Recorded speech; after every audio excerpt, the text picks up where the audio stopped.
Hello, and my name is Terengineer, and welcome back to the play with Genshin and Ken TV.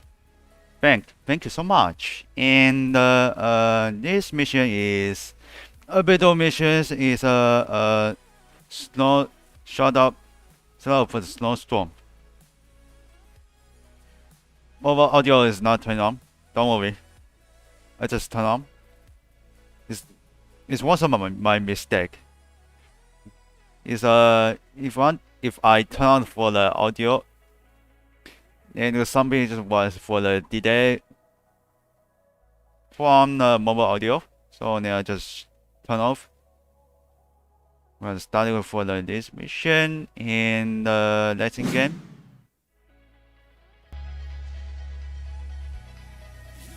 Alright, turn on. Open playing audio. There you go.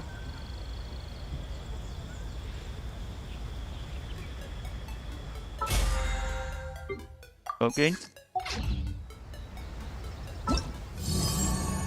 Got two quests. Negation. Negative.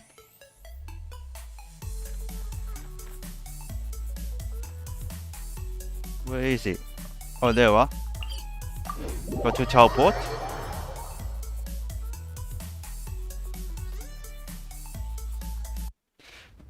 It's down to play music. Act 2 is now available.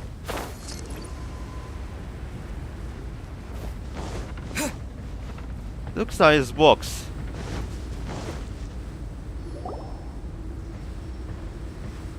Albedo! We're here!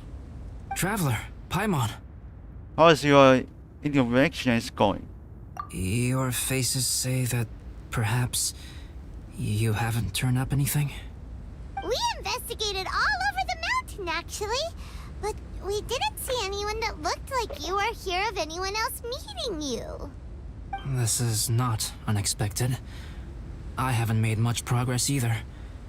He appears to know that we are looking for him, and has opted to lie low for the time being.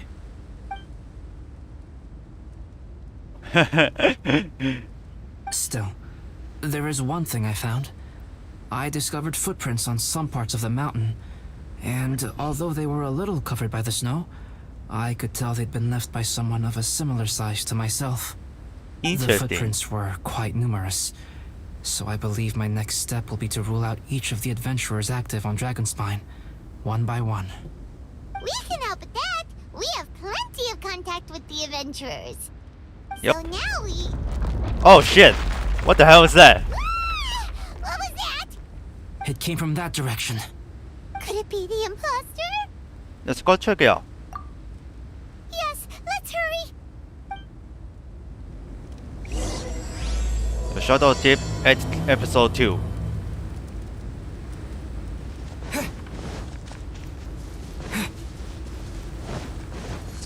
Alright, let's check it out. Box? What are these boys also doing here?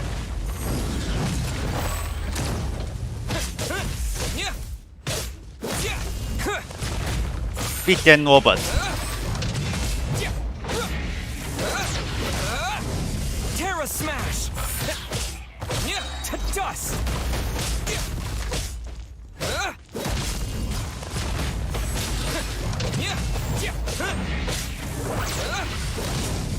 You can ask me, the tournament. come on, die. Whoa, so close. Quake! Miss. No escape. Yeah.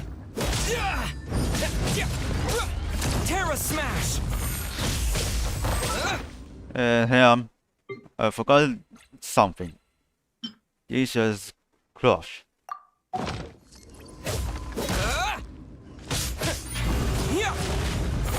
Whoa!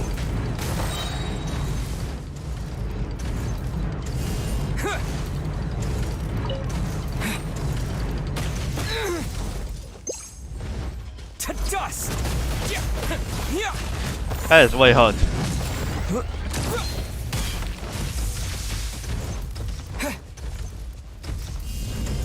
Yeah, this guy's doing this. Let the show begin. Oh, so sorry.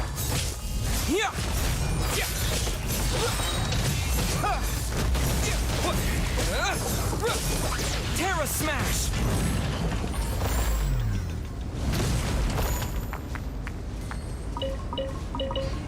Oh, it's dead. Chaos Core is dead.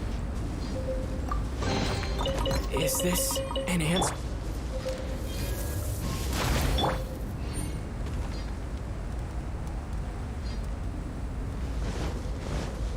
Whew. There we go. Hey, did you see that? Did those rocks shake just now?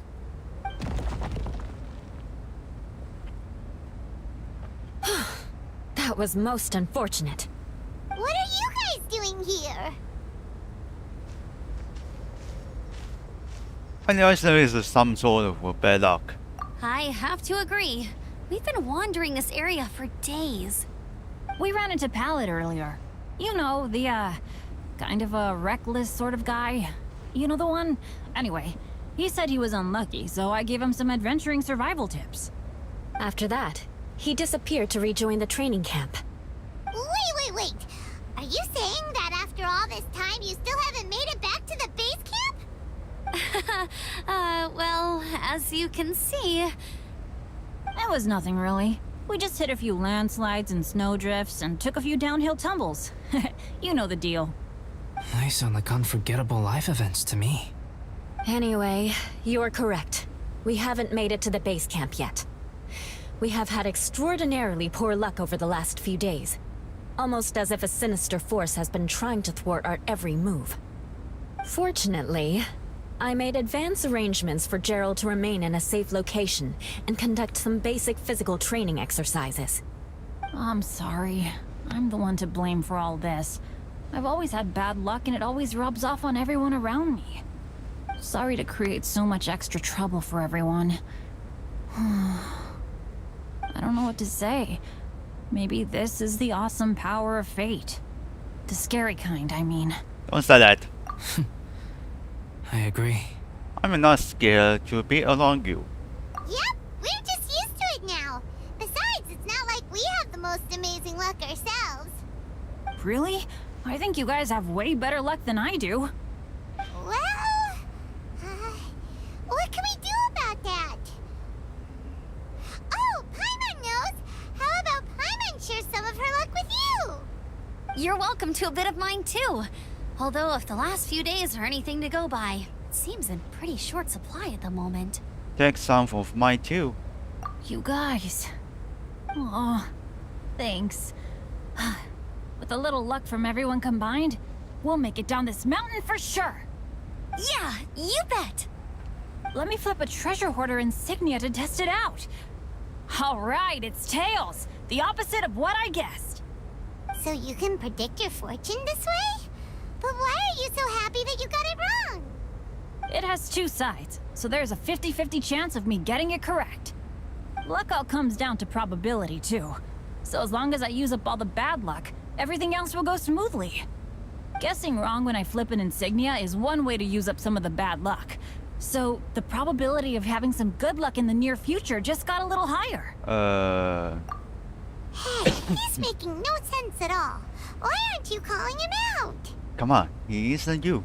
Guys, I guessed wrong in my insignia flip, which means we should be able to make it back to camp. Paimon's not sure that's how it works.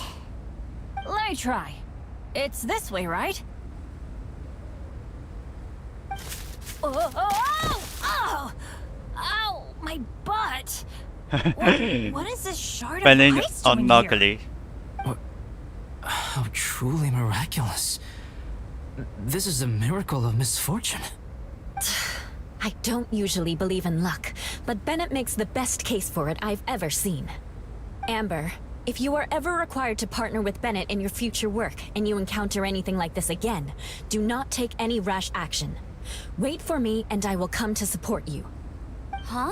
Yes, of course. Everyone must be exhausted. Now that you mention it, I do feel a little tired.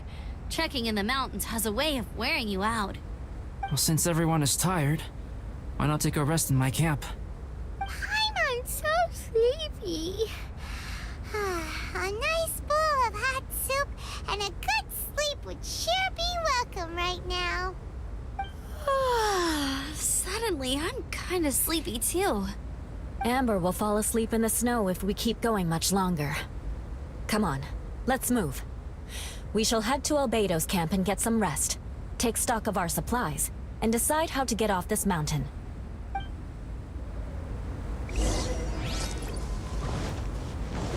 Okay, let's go back to the Albedo camp.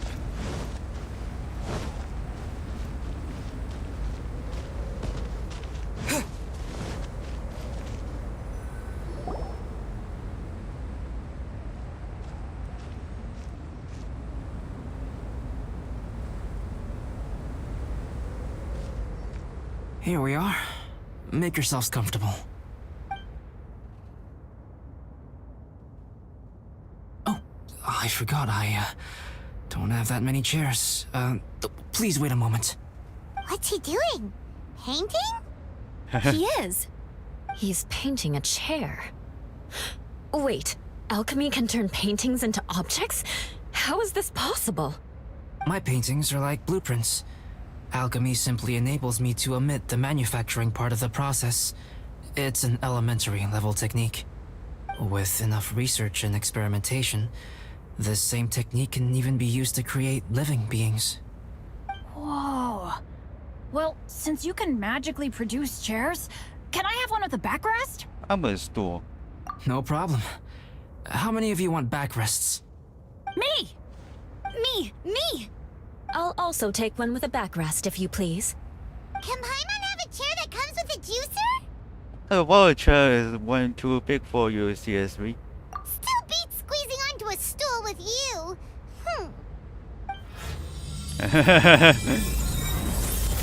Cool, we have chairs now! This is so comfortable! Makes me want to stay the night here. You're very welcome to stay overnight if you wish. There's still some time before dinner. Get some rest, everyone. I'll tend the stove. Hey now, we can't be letting you do all the work. I can help. Please, put me to work.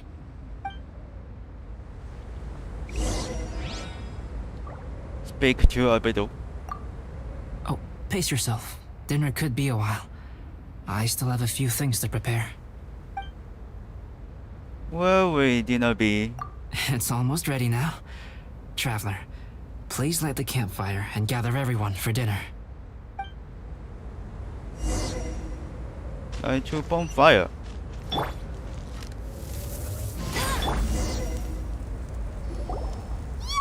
Dinner's ready! Food's ready, everyone! Come on, let's eat! I made a few dishes based on some popular Mondstadt recipes. This is no good hunter, but there should be enough to go around. Please, help yourselves. Wow, smells great. Don't mind if I do. Wait, don't steal all the fried vegetables. Leave some for me. Hey! Everyone enjoys dinner on the open fire. Ah, Paimon's full. What a great meal! Albedo, you're too modest. These dishes are as good as anything you'd find in a top restaurant. Are all alchemists so good at cooking? You may be onto something there. Right? Paimon thinks so too. It's his lab manner that gives it away.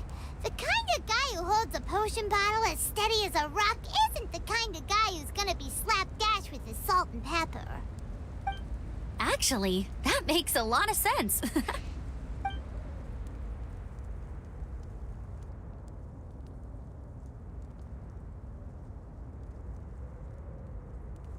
I'm so sleepy after all that food.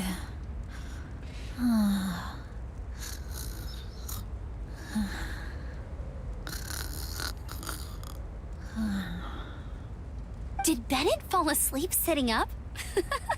He must be totally wiped out. I've only been there for a few days. The way he's sleeping is so alert.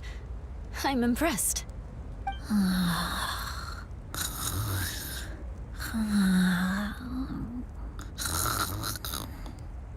He seems to be in a deep sleep. Ooh, Paimon wonders if he sleep talks. Oh, no, Dad, no apples for me. I want sticky honey roast and fisherman's toast. Sticky honey roast. That's your favorite, isn't it, Amber? Sure is. Give me a sticky honey roast from Good Hunter any day. I used to take Eula to Good Hunter a lot back when we first met. Before long, Sarah would start cooking our usual orders as soon as she saw us coming. She said we ordered the same thing so often that it was practically muscle memory by that point.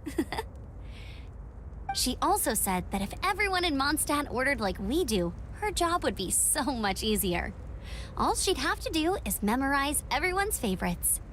Always eating together. Aww, it's nice that you two are so close. The Traveler and Paimon always eat together too. It's a sure sign of true friendship. Two people simply sharing a meal says nothing either way about the relationship between them. That depends if it's a one-off meal or a regular occurrence. It's not wrong. Aha! Paimon just noticed something. Whenever Eula doesn't want to admit to something, she raises her chin or puts her hands on her hips. Ah, you've all picked up on that. Didn't know Eula's tells were so easy to spot. We are done here, yes? I am free to go, am I not? Then please excuse me. I have a frozen lake I need to be at. You're going for an ice bath at this time of night? Wait up! Don't go without me! I thought you wanted to get some sleep. So maybe you should stay here and rest. No, I should come with you. It's late, and it's dark, and you're not good with directions like I am. Come on, let's go together.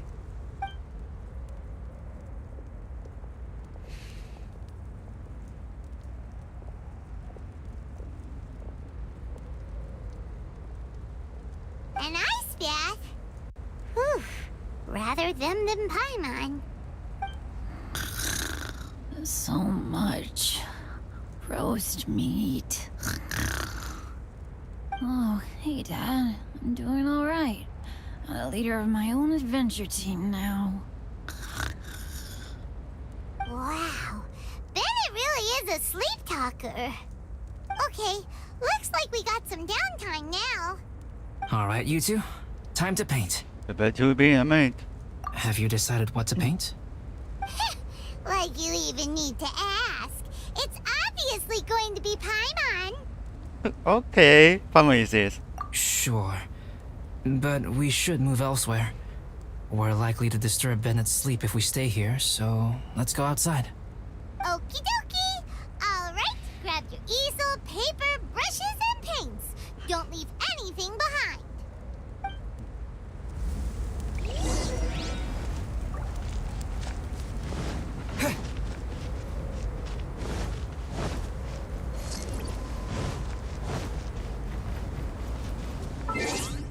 Alright, check the mail.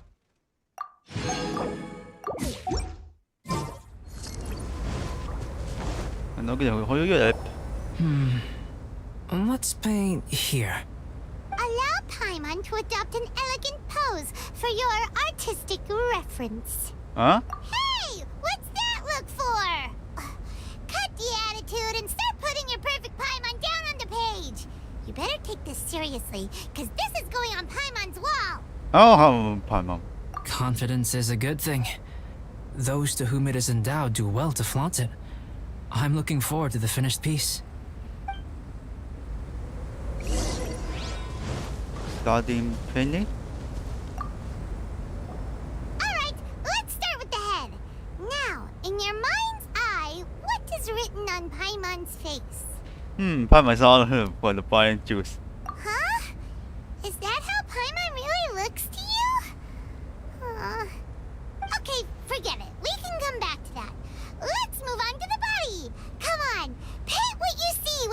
look at Paimon. Top quality emergency food. Paimon's starting to feel like this is not going to turn out so great. Now Paimon's getting nervous. Dumb. Let me see. Let Paimon see. What is that? Am I right? How do we read it? Why you... How could... Paimon is lost for words. The brushwork is smooth and the composition seems professional quality. You had no problems Oh, look at there. this all What shit. the heck happened with the face, huh? Explain that stupid expression! Explain it! Oh, this is so funny. Professional quality. And those eyes!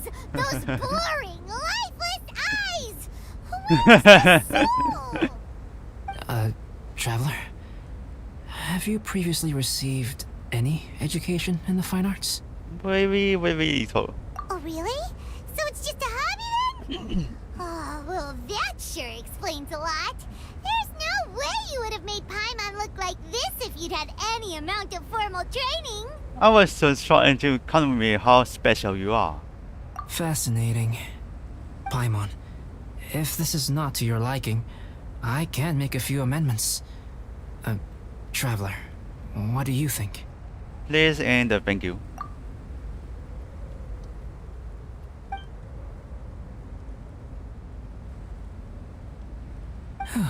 Alright then. Paimon, is this better? It's Wow. total ground-up overhaul, that's what it is! It's so pretty! Is that really what Paimon looks like? Adding flourish to the finished piece is an essential component of what makes art... art. This is not to say that you differ from the painting on a fundamental level, rather that the real you and the you in the painting present two different styles of beauty. You remain the core reference point for the painting. So, Paimon, you can put your misgivings aside and hang this painting wherever you like. Now I see the good with our painting terms. Wow! Thanks, Albedo. Oh, I merely added a flourish here and there. You should be thanking the traveler.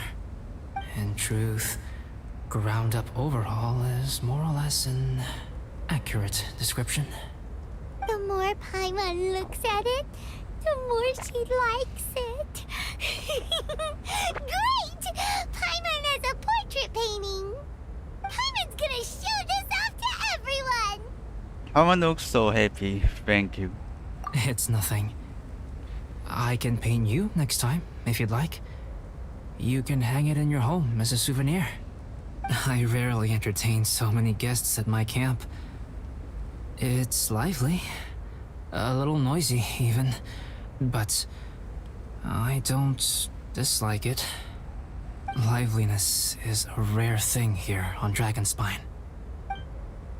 And one dress over can be morning. Ah, it's a new day. Let's go meet up with everyone.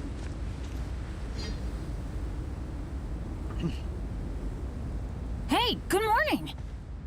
I slept great last night. How about you guys? All rested up? I'm fine, as usual. I speak pretty well too. The path down the mountain is easier to follow in the daylight. Let's take this chance to head down to the base camp. Let's go. If we make good time, maybe we can all get lunch together.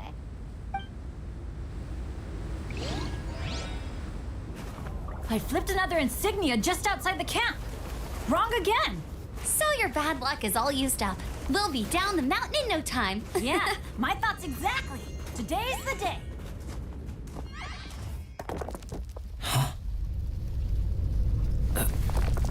Oh no! Avalanche! Look out!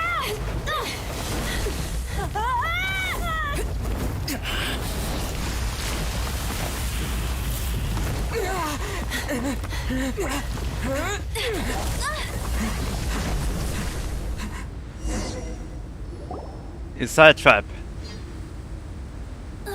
Traveler, Paimon, are you all right? Are you hurt? Paimon's fine. I'm okay, you? That's good. My arm got a little scratched up, but it's nothing serious. You are, how about you? I'm okay. but I don't see the other two. I'm afraid the avalanche may have pushed them off the cliff. They fell down? They'll be okay though, right? I think they're both robust enough to survive the fall. But if the falling debris knocked them unconscious, and they're lying there in the freezing cold, we have to get down there and rescue them, immediately. Okay, let's move. Hang in there, guys.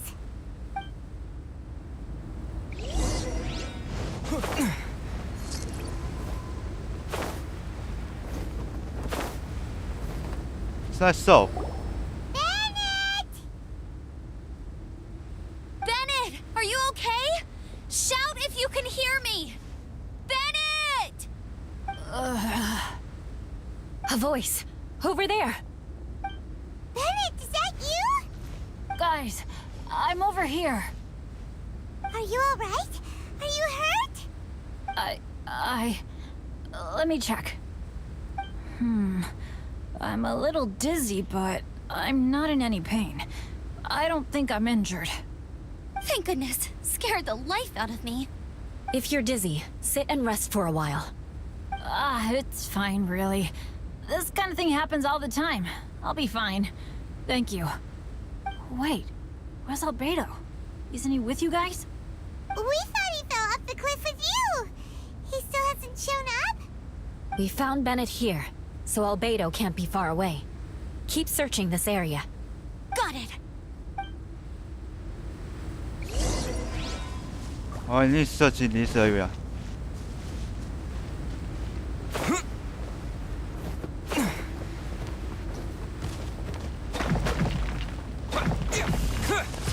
Albedo! No response. Are we definitely looking in the right place? Camera smash! He's not here either. Let's check with the others.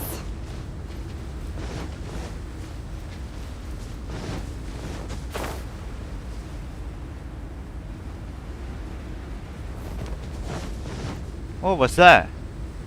Well, any sign of him? Not a trace.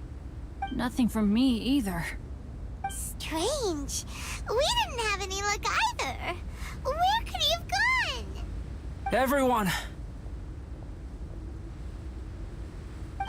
Albedo! Are you okay? You're not hurt? Nothing serious. Okay, everyone accounted for. Guys, I think it's gotta be because of me. The avalanche only happened because I'm here. I guess flipping a treasure hoarder insignia isn't gonna change my luck after all. No wonder no one wants to go adventuring with me. I'm so sorry. Don't say that. I'm hardly the lucky type myself, so I'm not about to go blaming every little thing that goes wrong on you. Exactly. Besides, Dragonspine is a dangerous place. Avalanches literally come with the territory. Bad luck has nothing to do with it, okay? What was it? Traveler, what's wrong? Your face looks... Oh no, did you get hit on the head? No, I'm fine. Here. Everyone, the incident is behind us now. We should keep moving. Why do I feel that Dragonspine has become more dangerous than it used to be? I hope it's just my imagination. Our top priority now is to get off the mountain and regroup with the adventurers. Whatever further dangers this mountain has to throw at us, we must face them together. Agreed. Guys, keep your eyes peeled and watch your step. Careful does it. Guess there's the mountain with Albedo, and then let's go to the downstairs.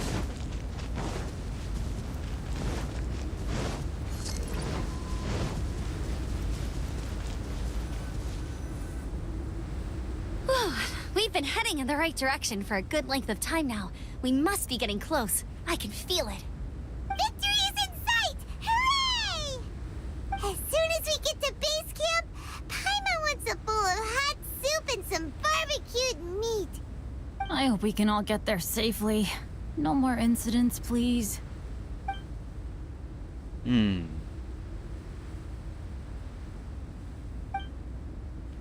What do you think is being happened? Because I want to change. Something feels wrong. What is Hey, this? what's on your mind? You seem a little distracted. With something things. I don't know where to begin. Something's up, isn't it? Are you hungry? Cold? Shall Paimon hug your head to warm you up? Thanks for alright, Paimon. I don't think I've spent so much time on Dragonspine before. It sure is cold, but the view is amazing. Isn't it, Eula? Eula? Sorry, I wasn't listening. What did you say? I was just thinking. Whenever I've met up with you at Dragonspine in the past, we always stick to the same few spots. It's much more vast and beautiful here than I realized. If it were a little warmer and a little safer, I bet this place would be bustling with visitors. Something is singing into the music. She is something too. I agree. People are put off by the cold and have an aversion to danger. They don't realize that there's much to explore beneath the icy exterior, if you were willing to spend the time and energy. Albedo, is this the way down? Yes. I think there are several routes in this area. Does the path fork off here? It looks like it does. But maybe it doesn't. My head's still a little fuzzy from the impact. I'm kinda dizzy too. I keep thinking things are swaying a little. Maybe I'm just hungry. Either path will work for us. The smaller trail is less worn and harder to see, but it's also shorter. Since everyone is weary, I suggest we take the shortcut. Follow me.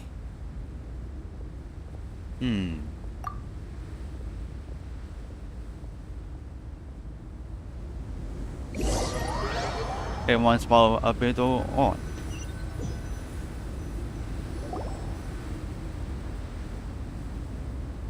Wait.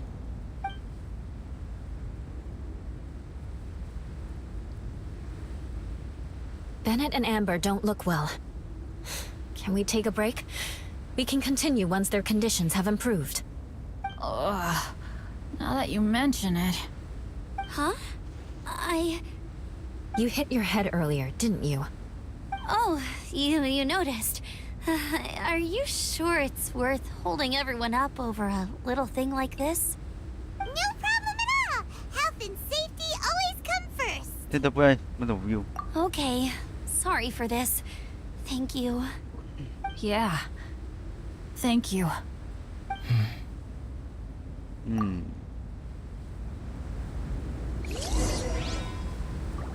Talk to anyone. Drinking some water can help with the dizziness. Oh, and lying flat on your back helps too. Thank you, Bennett. Seems like you really know your stuff. Well, when life gives you lemons. Bennett, weren't you feeling dizzy too? Stop pushing yourselves, both of you. Get some rest. We'll continue when you've gathered your energy. Eula might come off as a little frosty, but she takes caring for her friends super seriously, more than anyone else I know. Every time I see that look on her face, I'm just like, stop staring at me.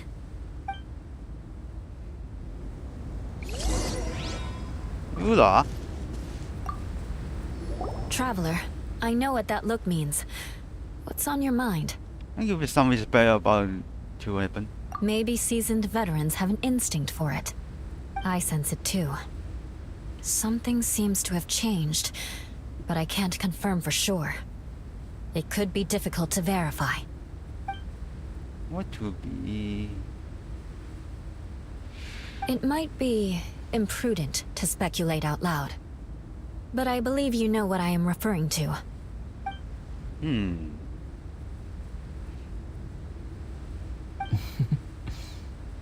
Traveler, I think...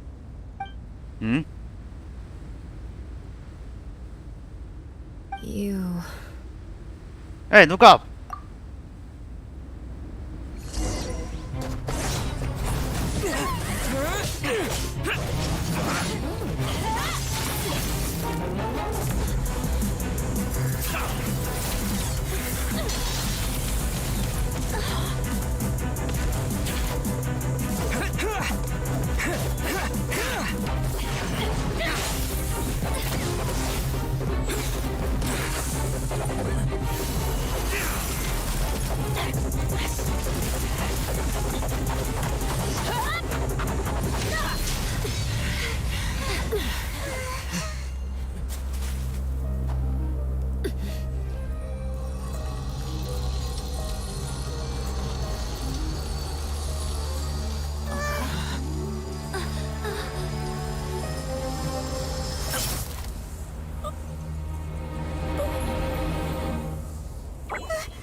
ourselves.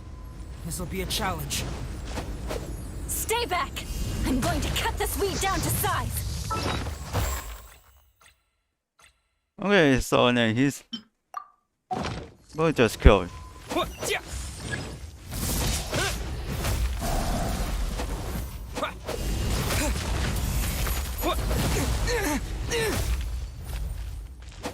Let it rain. Terra Smash!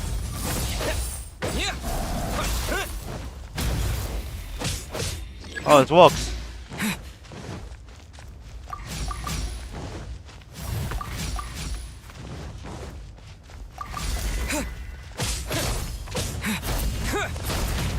Come on, we can do it.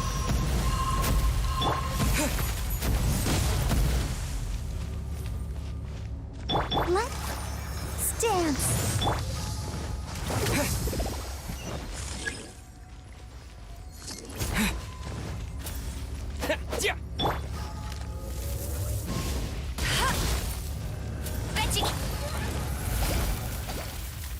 Quake!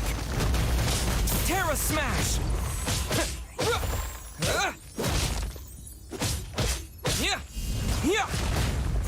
Yeah, this is the ritual.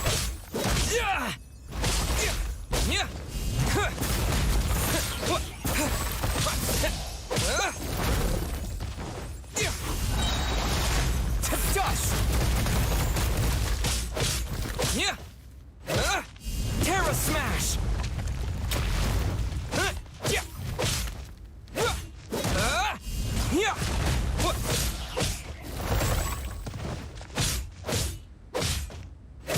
Terra Smash!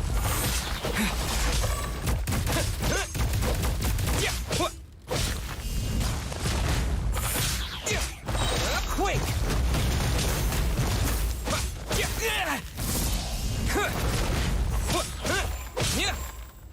No one escapes my sight. Terra Smash!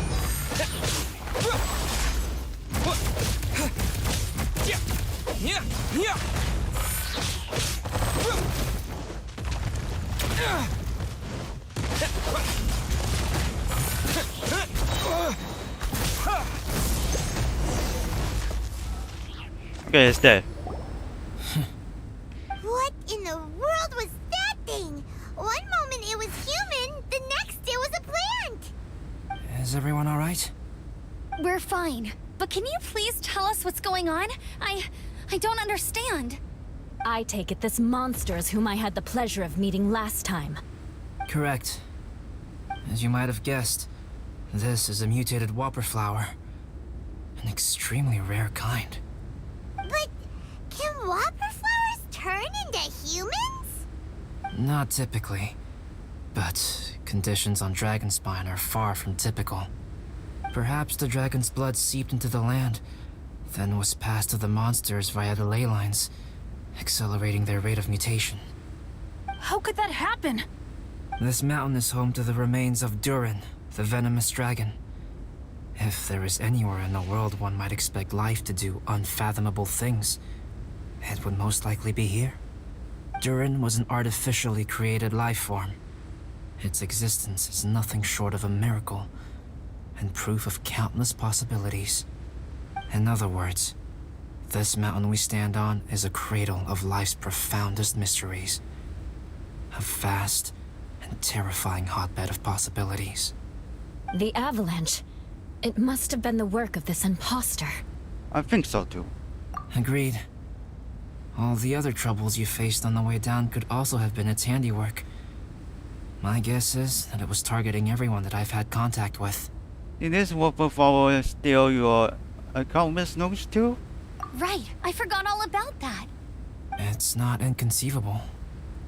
But what was its purpose? Was it just trying to get rid of us? I have a preliminary hypothesis on this. Whopper flowers are masters of mimicry, and those we encounter in the wild often appear in the vicinity of the plants they impersonate. In other words, the whopper flower likely has an instinct to replicate and replace. As a plant, it will disguise itself as another plant and infiltrate the group, hiding among them for cover. The plant being imitated has no way to detect or fight back against this behavior. But when it disguises itself as a human... It wanted to replace you and infiltrate our group? Yes. Maybe it created the avalanche to get rid of us. I predicted this eventuality, so I availed myself of the avalanche to hide and lure it out. It was watching us the whole time. And when it saw that I had disappeared, its instinct was to take my place. At that point, its disguise was complete, and its next move was to hunt its prey. Yes, that's exactly how whopper flowers operate. So when it approached and attacked Joel, what was that? A trial run?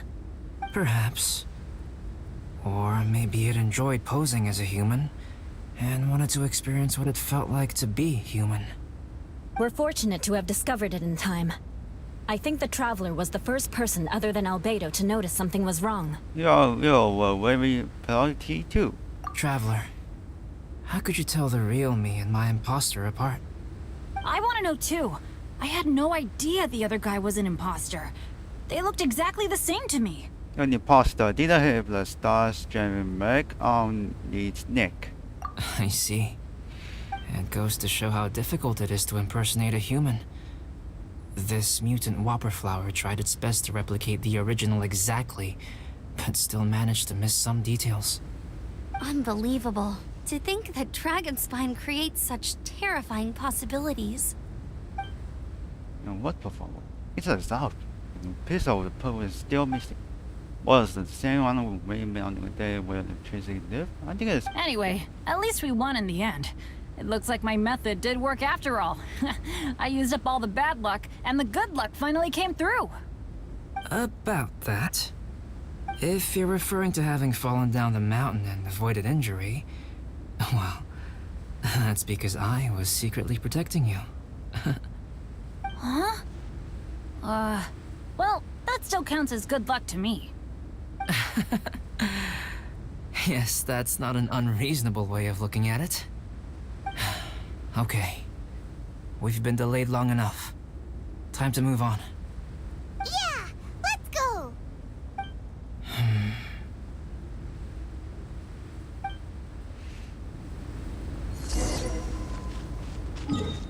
Okay, return to the wind ship.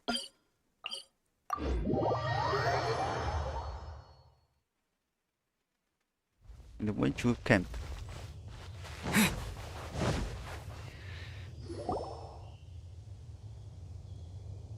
Woohoo! I'm back!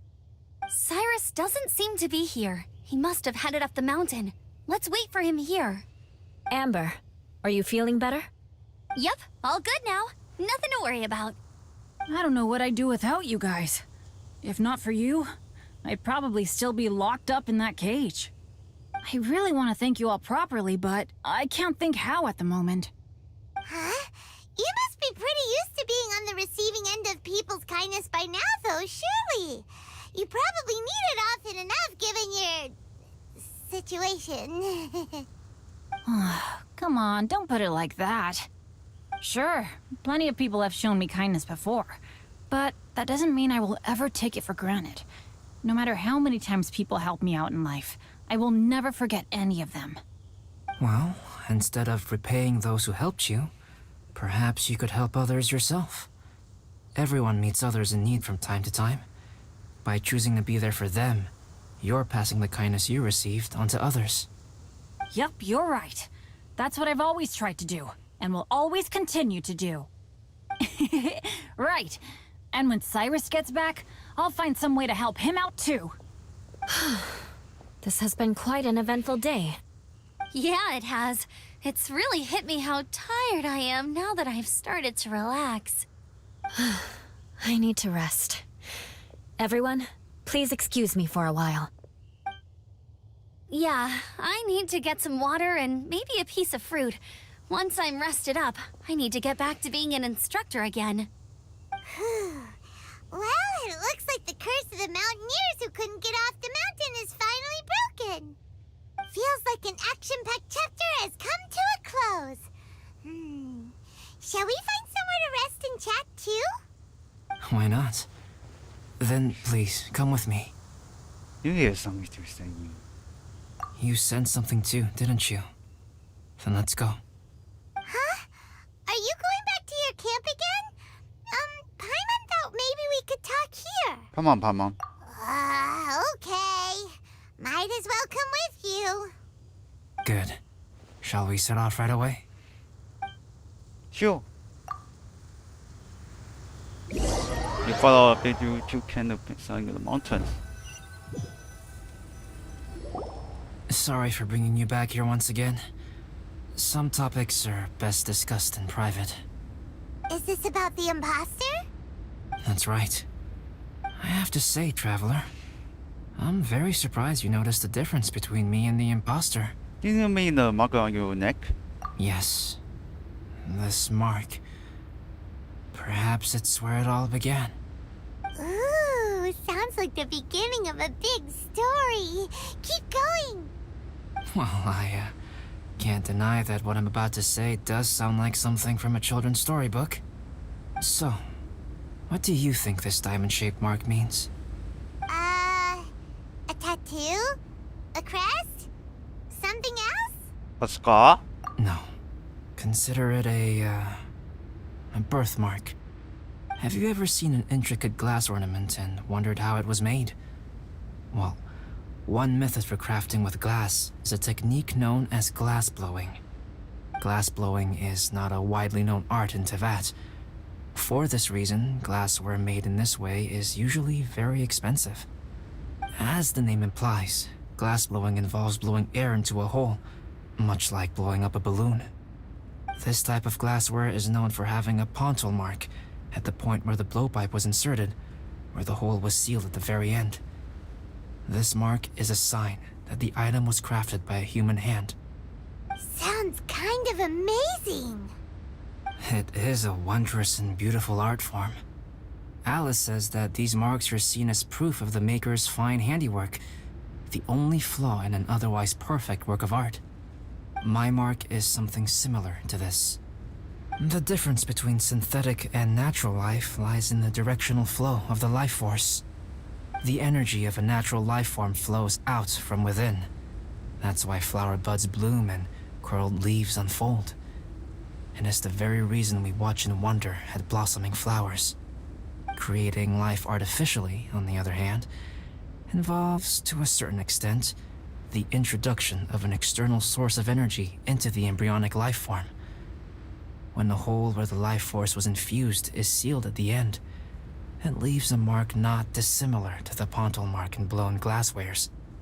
The alchemical substance drips and spreads out in all directions, resulting in this rather ingenious diamond shape. Wow. So that's where it came from.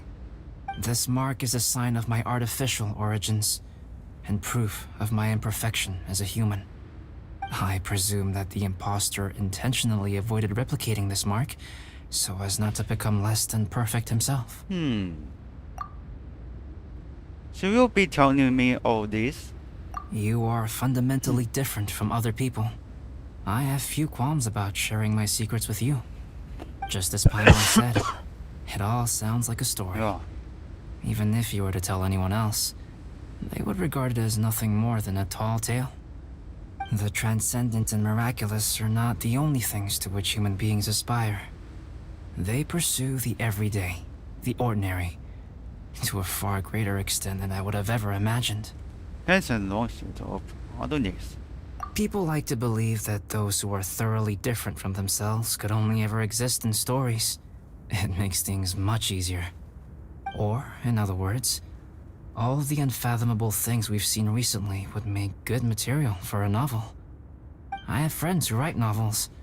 If they wrote this story, it'd probably be even more complex. Making up stories is easy. Even Paimon can do that. Oh. I didn't know you had that kind of talent. Paimon's the best guide in Teyvat. Making up stories is a piece of cake. In that case, how about we have a storytelling contest? We can base our stories on the events of the last few days. Sounds great.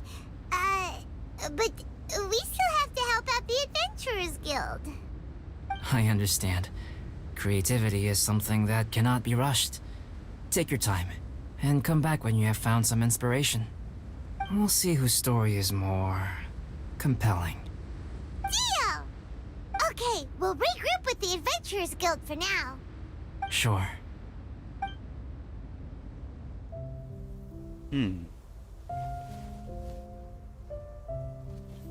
My story. Yes, I should have known. Master's failed specimen in the dragon's belly. This is where the story truly begins.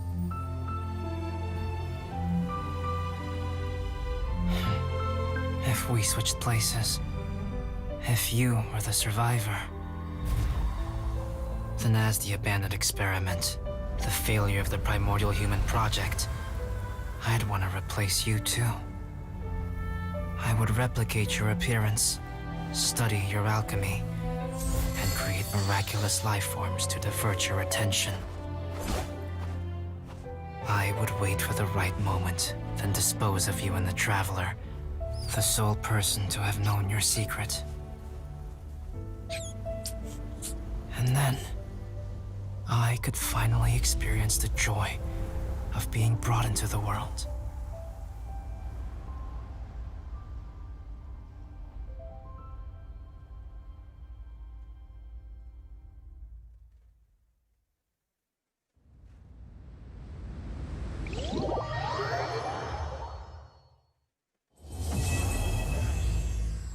And this is the end. Oh shit, dude. No, let's go to the challenge. Guess what? Paimon's story is finished. Let's go see Albedo again.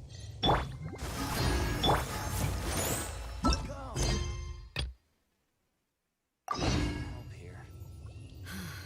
The situation here seems trickier than... Alright, let's go back to the Albedo to see what's going on. Is this something else?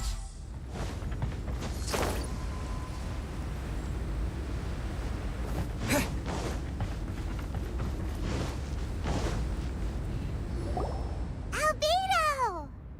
Traveler, Paimon. I suppose your story is ready. Yep. How about you?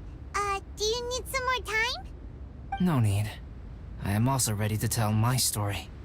Paimon calls dibs. Paimon first! Please, go ahead. Okay, here goes. Once upon a time, there was an evil researcher who went into the mountains and did a crazy experiment on whopper flowers to transform their appearance. After a lot of pain and suffering, the whopper flowers finally took on a human form. Then they stood by the side of the mountain to wait for unsuspecting bypassers. To whoever spoke to them, they would ask some questions such as, "Who am I? Who are you?" If the bypasser got the wrong answer, the last sound they'd make would be a yelp before the whopper flower ate them alive in one bite. Ooh, truly frightening. Yes, Paimon's too is funny. What the? You two aren't scared at all! Maybe I just really don't. I don't know. Don't go nitpicking, okay? If you didn't like the story, go write your own! Oh, in the case, I will add some honor animations in. After the waterfalls, it's someone. In other words, the whopper flowers would ambush and then completely replace their victims. And then I put the new found identity. And then what? Go back to where the person lives? Enter their home? Eat their whole family?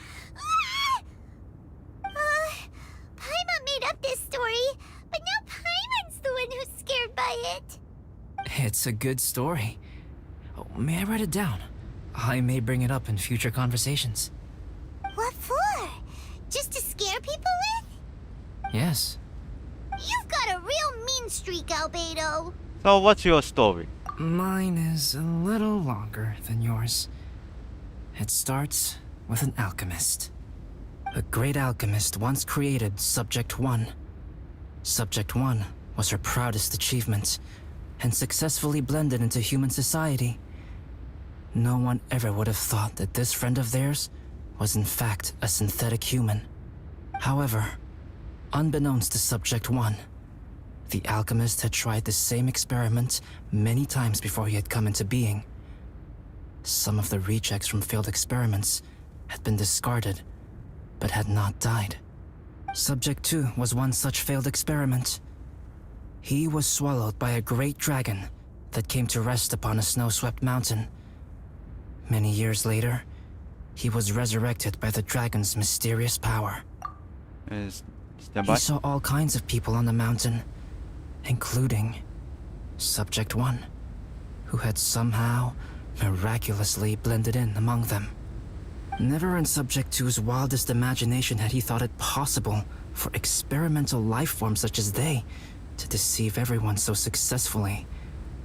He saw the way humans accepted Subject 1 as a friend, witnessed their affection as they addressed him by name. This was what Subject 2 wanted. Now, all that Subject 2 desired was to replace Subject 1 and take the joy of his existence for himself. This is giving Paimon the chills. So scary. Subject 2 began to unfold his plan. He stole Subject 1's books and notes, and studied all that Subject 1 had learned from the alchemist. Subject 2 was highly intelligent, and he learned quickly. He changed his face into an exact replica of Subject 1's face. Then, he found a plant with mimicry capabilities, and transformed it using dragon blood and alchemy. And so, not only did Subject 2 transform his own appearance to perfectly match that of Subject 1, he also created a third entity, Subject 3. Another subject. There's 3 of them now? But Subject 2 wanted to become a perfected human. So, he erased a mark in both his and Subject 3's necks.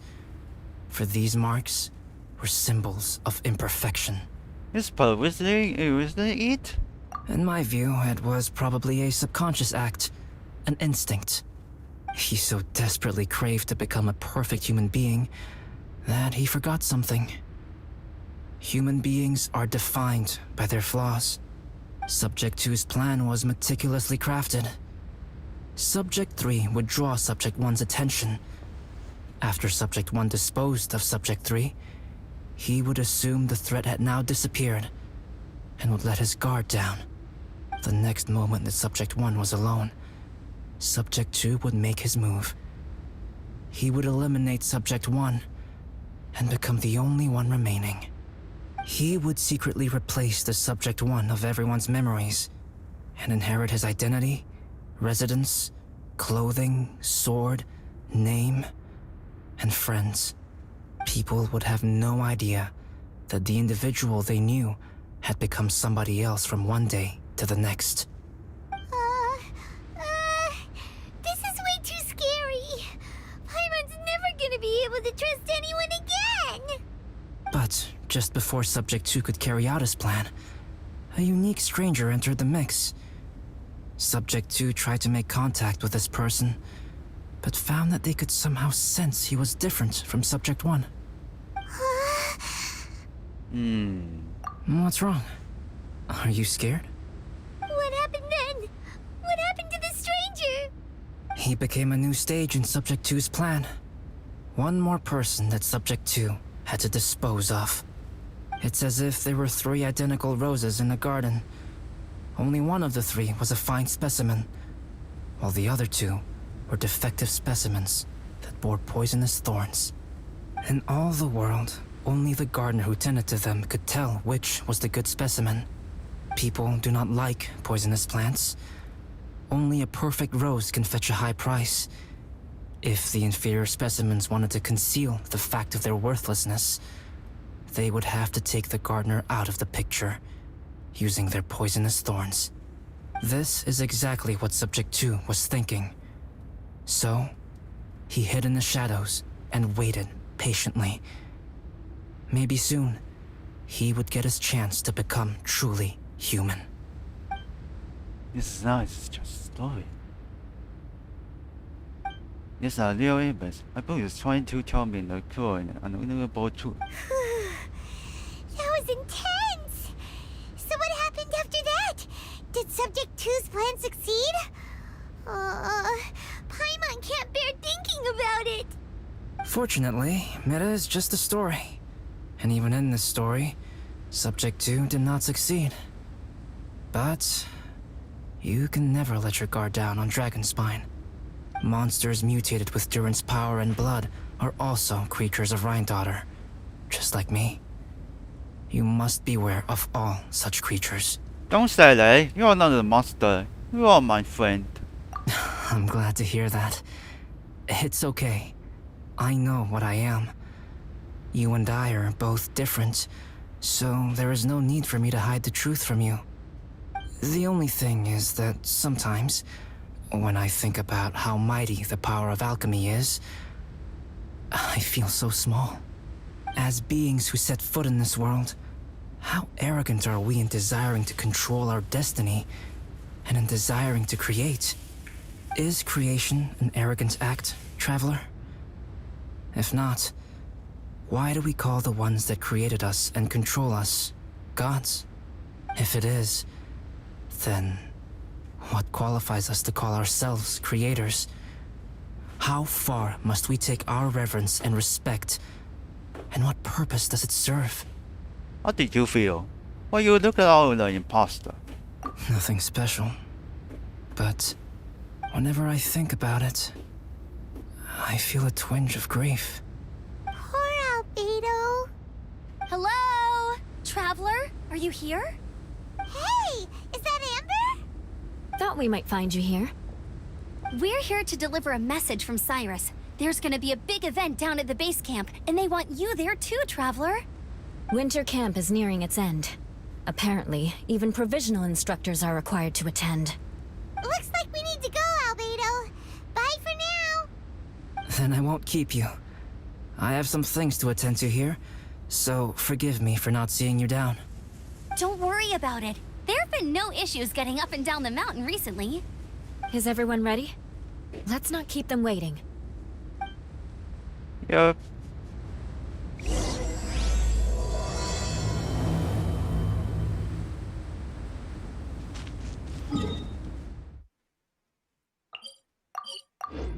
And this is final egg. I think so. Maybe. Huh? Who is this guy? Is this Joel's father? Allow me to introduce Yozerv. He's Joel's father. Dad, this is that traveler I was telling you about. The traveler's helped me out loads in the past, and this time we even built a snowman together. Joel has told me everything about you. I can't thank you enough. I'm glad you're a funny pig. Wow, this is amazing. Wait a second. Why is Cyrus discreetly wiping tears away? And what is Pallid doing here? Pallid is the hero of the hour this time. Go on, Pallid. Tell us what happened in your own words.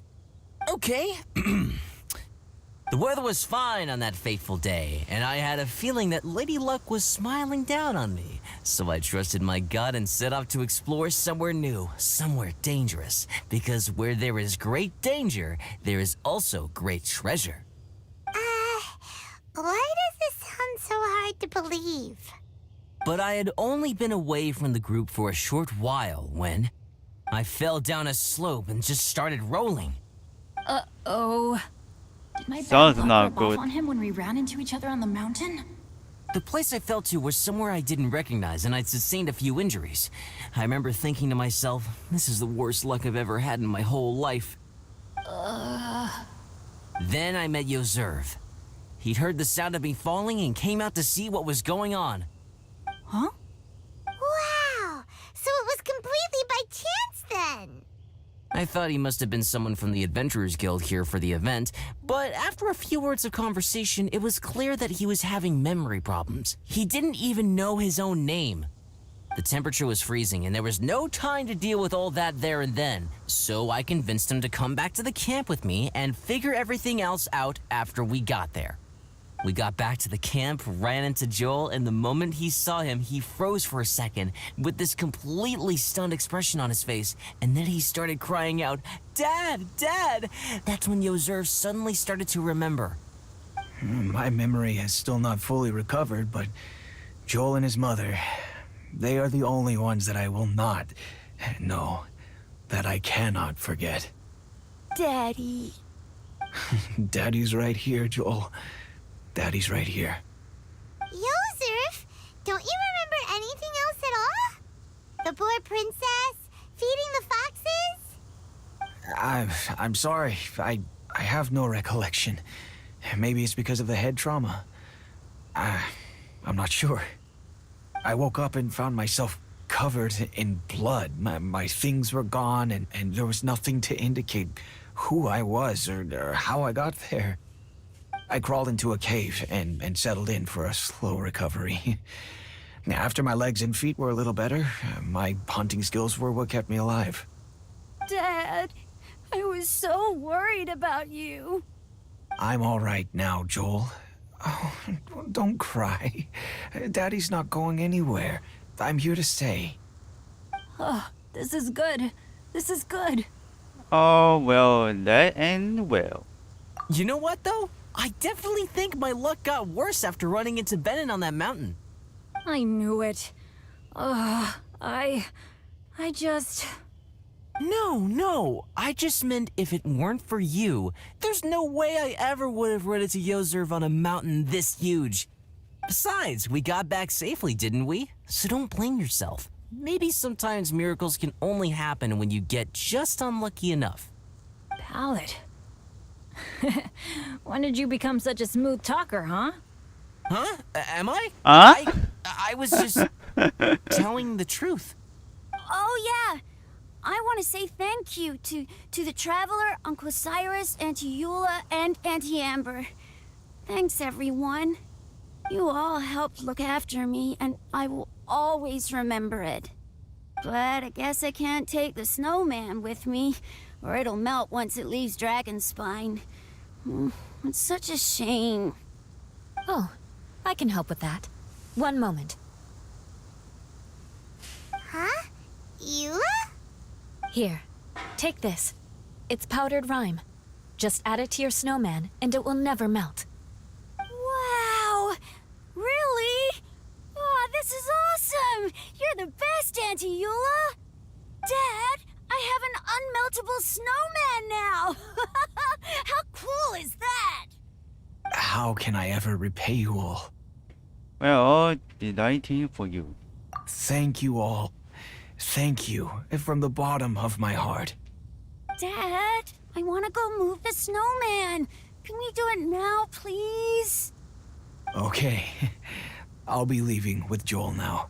I'm sure I'll see you all another day. Very well, very well. It's time for Pallet and I to have another discussion concerning his breaches of adventurer discipline. Huh? But Cyrus, I think I kind of made up for my mistakes this time, you know? See you guys! Oh, I made this for you and Amber.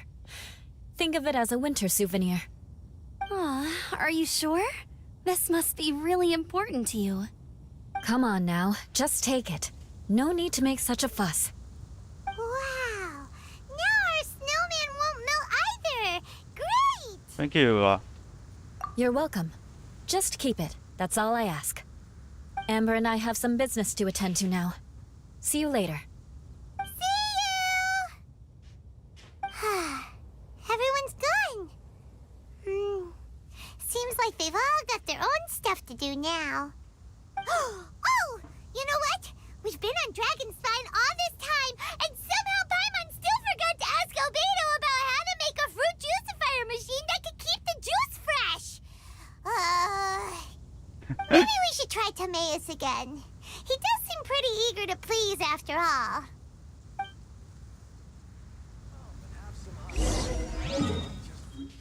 Hey, snowman. Go back to the master.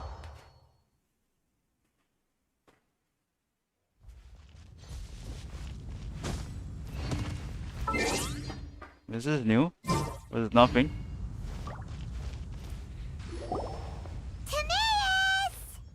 Traveler and Paimon, what can I do for you? Wait a minute. You've got that mischievous look on your face. Oh, you're not still thinking about that ridiculous juicer thing, are you? Timaeus, will you help us? There's no us in these situations, Paimon. Well, if the Traveler isn't really interested, then, yeah, maybe I'll give this one a pass. It's just the weirdest request ever. No, but Paimon's Sunsetias are gonna go to waste without it. And the time it would take me to research something like that, I could probably pick those Sunsetias again 10 times over. New research project, Timaeus? Hmm? We meet again. Oh, Albedo, thank goodness. So the situation is, Paimon wants a machine that can turn fruit into juice and keep the juice fresh. I mean, surely it's...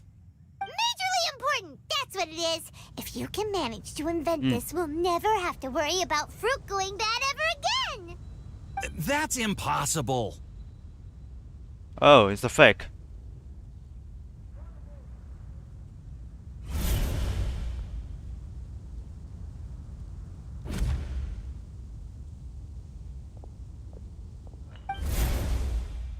Wait, his neck. Turning fruit into juice is not hard, but keeping it fresh is more difficult.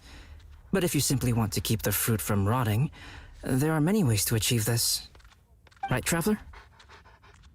Your neck.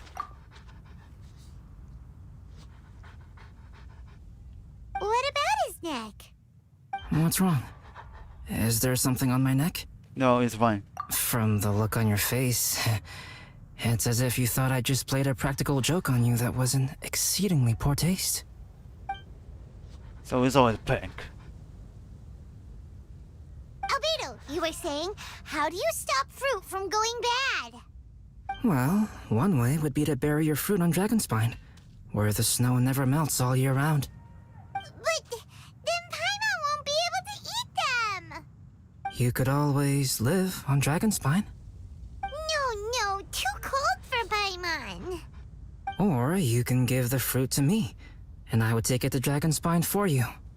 But since you don't like the cold, you'd have to send someone else to pick them up when you want them.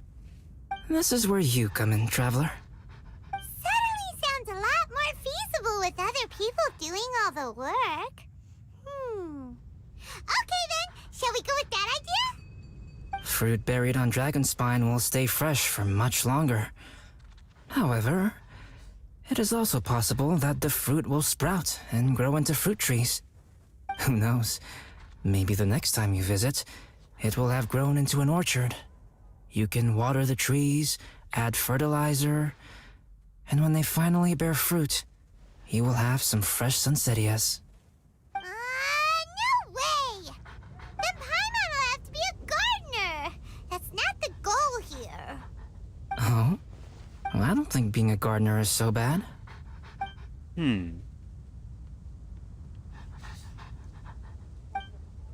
good.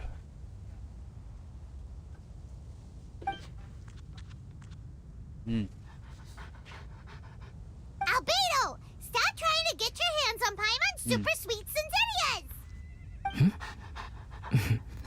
It bothers you, does it? Of course it bothers Paimon! They are the rarest, super duper sweetest Sunsetias ever! And they're not for you! Okay, but they're just Sunsetias. I think you're only so attached to them because you don't have much fruit of this quality in your possession. When someone's pockets are full and their spirit is fulfilled, they don't easily fall prey to this kind of yearning. Really? See, that makes a lot of sense.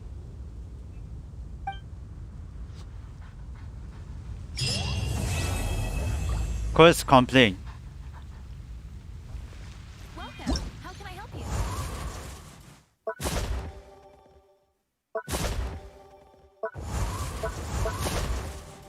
And complete professional managed series, and you got for this. Oh Jesus! Oh, I think it's end. Yeah, it's end. Welcome. How can I help you? See which there. So I almost get it for this. Pepper spice. And this is pretty easy. So I go for the champion. Yeah,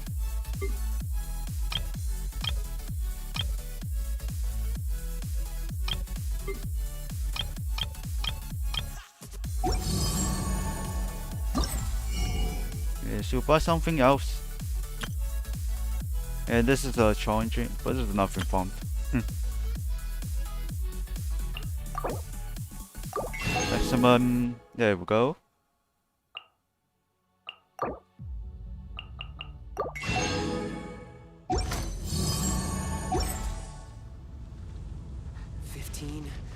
Alright, so then opponent is Hangout and good. Yeah, it's a good.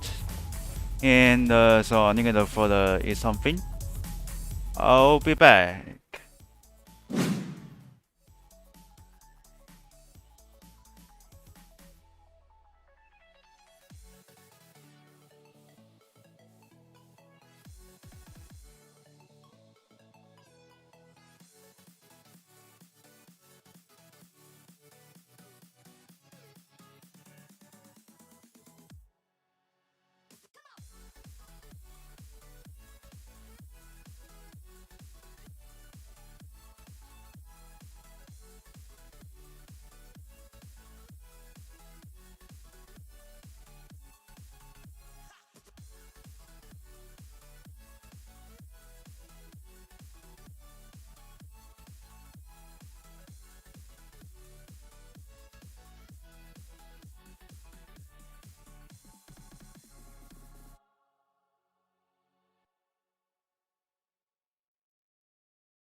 just can't let you go.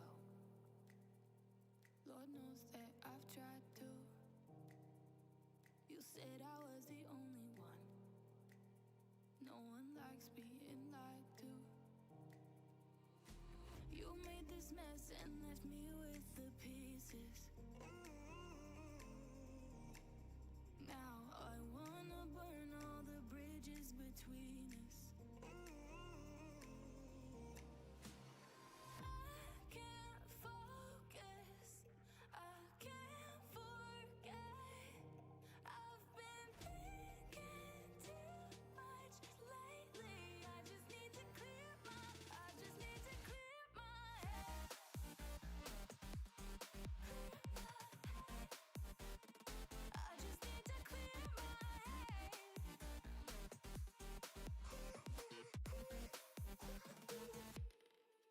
I've been stuck on your memory, but it's not like I need it. And we may have some history, but we don't have to repeat it. You made this mess and left me with the pieces. Now I'm gonna burn all the bridges between us. I can't focus, I can't forget. I've been thinking too much lately. I just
front of me. My enemies have tried every possibility, ability to know if I can bleed.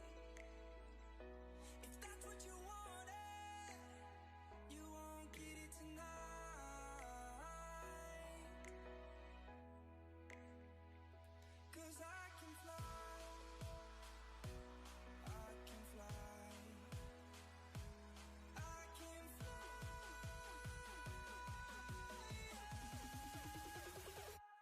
I can fly.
sorry.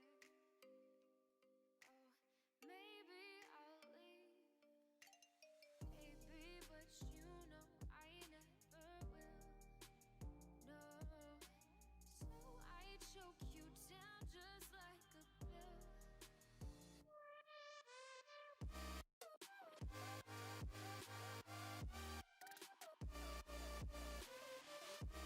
Oh yeah.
protect your soul.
There and I'm back.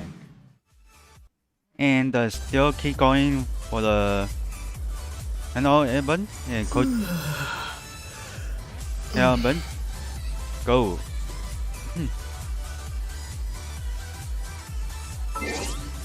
Let's go. Sorry, kills.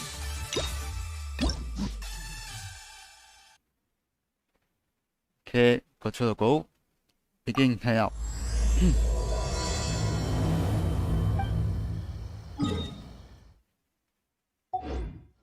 The sumo.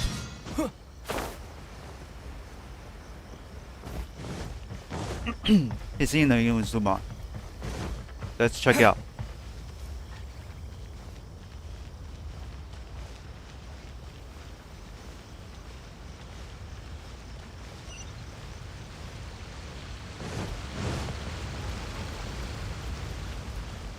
It's on order.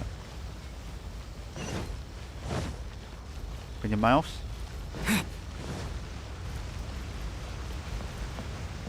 Make call. I really can't recommend that store highly enough.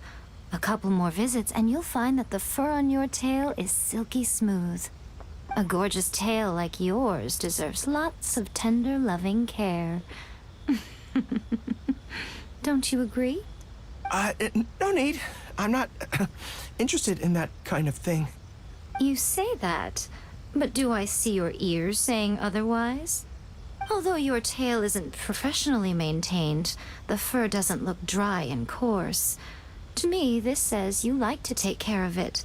I'm also guessing that you like to curl up into a fetal position and hug your fluffy tail tight as you go off to sleep.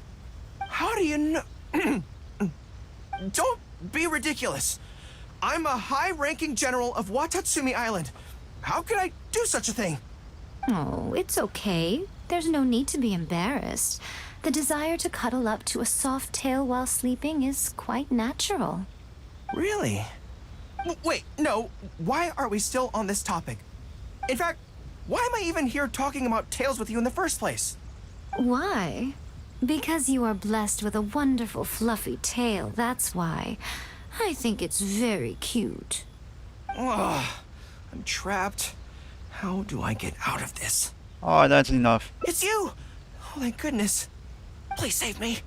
Oh, and how is my favorite little one doing, I didn't expect to meet you here. We were just talking about tails. Gorou has a beautiful tail, don't you think? Doesn't it make you want to stroke it? Hey, not you too. Gorou, now do you understand how appealing your tail is? Pardon me. Lady Gucci, we have completed the matter you instructed us about previously. We have selected a very skilled artist to be in charge. I'm confident that the finished product will be to your satisfaction.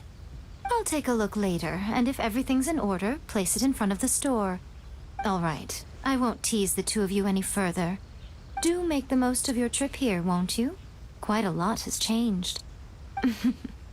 I wish you both a fun-filled time on Narukami Island. There was definitely something strange about the way she looked at me in the end there. Could she be plotting something? Sorry that you had to see that.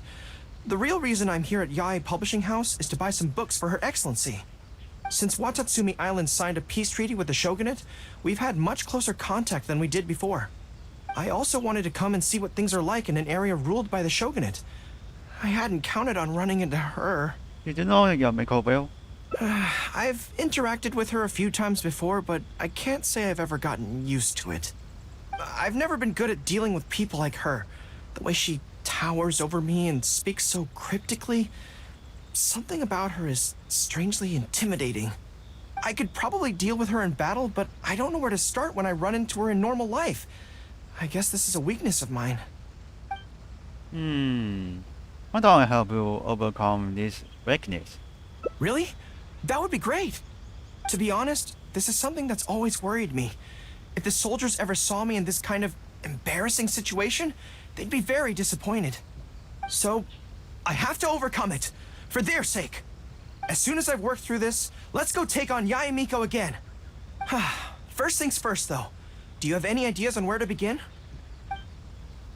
We can start with some theoretical study. Good plan. Start by studying some theory, address the fear at its root, and then I'll have nothing to be afraid of. But where would I go to learn about this? I wouldn't know anyone on Narukami Island. Oh, let's go back to Watatsumi Island and ask around there.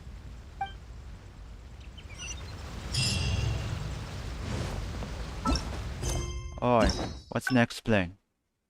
1, 2, 3, 4. Wow. 600 meters.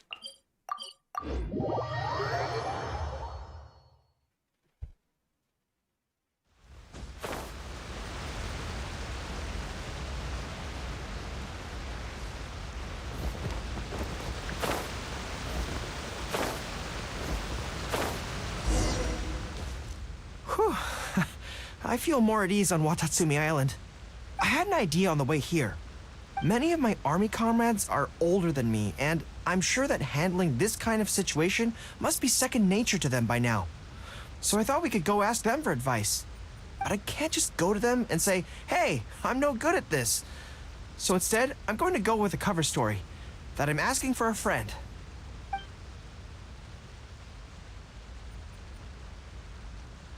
I see. So you're saying that your friend, sorry, is having some trouble with a certain someone who has an intense personality? Yes. So I'm here on my friend's behalf to ask you for advice on a coping strategy. Based on my experience, the easiest way to deal with people like that is just go through the motions. What are the logic behind that? Well, you see, General Gorou, General Gorou's friend, I mean, always listens intently when other people are talking, and takes them very seriously. No matter who the other person is, General Gorou's friend treats them all equally, which, don't get me wrong, is something I admire very much. But the other side of the coin is that it makes General Gorou's friend very susceptible to falling for the other party's verbal traps and being led by the nose. If something like that is bothering you, your best bet is simply to not give the other party your full, undivided attention. Don't hang on their every word, and when they ask a difficult question, just gloss over it. That makes a lot of sense, actually. So that's how it's done. Well, it's something to try. Whether it'll actually work in this case is a different question. Going through the motions is a skill that everyone has to get the hang of as they get older. I'm guessing General Gorou's friend is on the younger side. Well, on my friend's behalf, thank you for your advice. Don't mention it. Oh, yes, I heard that Miwa from Sangonomiya Shrine is also in the area. Why don't you ask her for advice, too? She's supposed to be good with interpersonal stuff. It can't hurt to get another perspective. Makes sense. All right, let's see what Miwa has to say.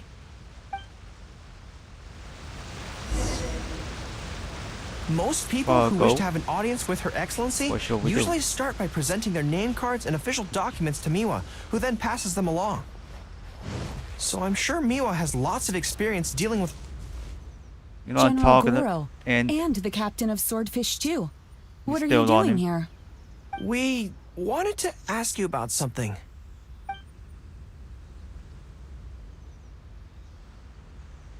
I see. So General Gorou's friend wants to overcome his weakness, right? That's right.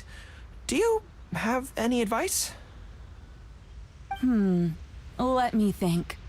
My advice would be to hide what you are really thinking. Hide your thoughts. Cast your minds back. Why do you think Yae Miko was able to tease General Gorou's friend, and not the other way around? It's because she always has that same smile on her face, so no one ever knows what she's really thinking. She's already won the battle right from the start. If General Gorou's friend wants to go head-on with her, he must at least learn to do as she does. to conceal the workings of his mind.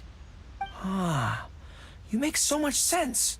So what you're saying is, my friend just needs to keep his cool, and she won't have the chance to take advantage of him. Exactly.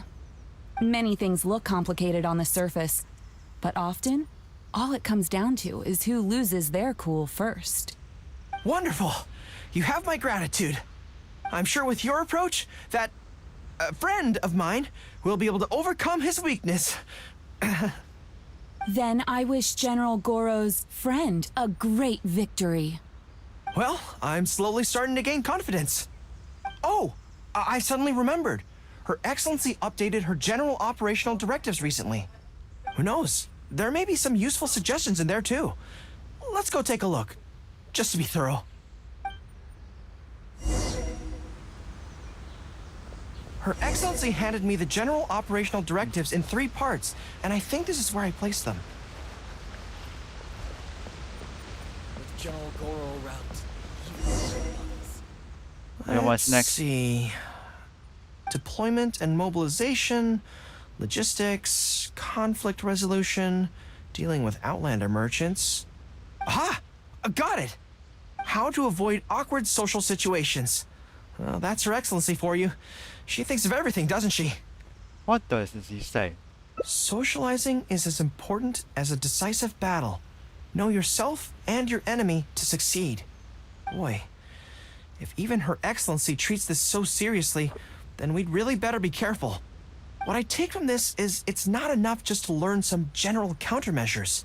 We need specific knowledge of Yae Miko's individual weaknesses to achieve ultimate victory. But how do we figure her out? I think we can visit Prodigy's house. Yae Publishing House. Makes sense. Since she goes there often, perhaps we can find some telling details about her there. Let's go and investigate.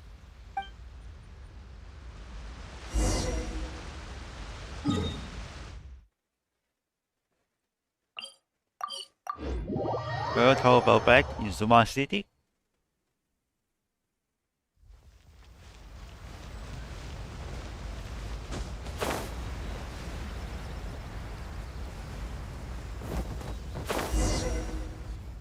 Ah, greetings. Here to buy some books? We just got a new batch of light novels in. Oh, these ones are all the rage at the moment. I must say that Lady Guji has a keen eye for a good book. Almost everyone she picks is a bestseller. Apparently, the rumor goes that if you can impress Lady Guji with your writing, you're just one small step away from becoming the next big author. On this book, the personally said by Yamiko? Yes. Well, first we screen all manuscripts, filter out the bad ones, and write synopses for the rest. Then we send those to Lady Guji for final approval. So, you have close dealings with Guji Yae. What sort of person is she? Well, for starters, she's a very busy person. Whenever she visits the Yae Publishing House, she never stays for long. So, actually, we don't know a whole lot about her. Still, she seems very invested in Yae Publishing House. And on occasion, she'll share some of her promotional strategies with us. Take That's Life magazine, for example. When we first started running it, sales were very poor. The return was barely covering costs, and for a while, it was on the verge of being axed. But the fans weren't happy about the prospect of their favorite magazine being discontinued. They kept writing in, begging us to keep it going. So in the end, Lady Guji stepped in and drew up a new marketing plan. Next thing you know, sales are through the roof. That's Life. Wait, isn't that... What's up? Nothing. It just reminded me of something unrelated. I didn't realize Yae Miko personally handled the marketing for Yae Publishing House. Yet more proof of her unparalleled skill in reading people's minds. Anyway, thank you very much. Is there anything more you can tell me about Guji Yae? No, that's all. Look, I'm not sure what your plan is here, but I caution you against trying to second-guess Lady Guji. Just my opinion, but she's the most mysterious person I've ever met. You think she's mysterious too? I guess we can forget about getting any insights this way then. Actually, you said that this batch of light novels was hand-picked by her, right? Maybe we could take a brief look. Perhaps we can get some inspiration from them. Sure. If you're interested, I recommend this book. I've been to other worlds, but I've never tasted defeat. The protagonist doesn't have any particularly exciting abilities, but never fails to defeat strong opponents. It's all thanks to their wealth of experience and cunning strategies. Cunning strategies? In that sense, it sounds similar to Her Excellency Sangonomiya. Oh, there's an iconic line in this book that people quite like. One who relinquishes nothing also gains nothing. If you want to win when you're at a disadvantage, a little sacrifice is probably going to be necessary. Thank you for the valuable advice. Well, one more string to our strategic bow. Although I didn't learn much about my enemy, I've still learned a lot from everyone. It's time to put these theories to the test. Let's go to Yaemiko's lair, the Grand Narukami Shrine.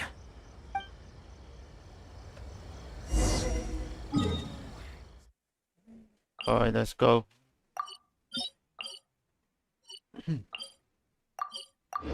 Double waypoint. This is not such fun.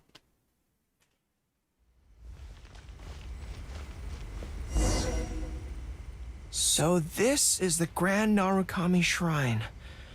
It's the first time I've been to this place. Hello there. You look like you have something weighing on your mind. Would you like to draw a fortune slip? The Grand Narukami Shrine's fortune slips have always been very accurate.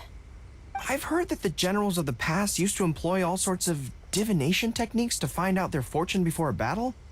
I'm not in the habit of it, but since the opportunity's come up, I'd like to give it a try. Let's draw one together.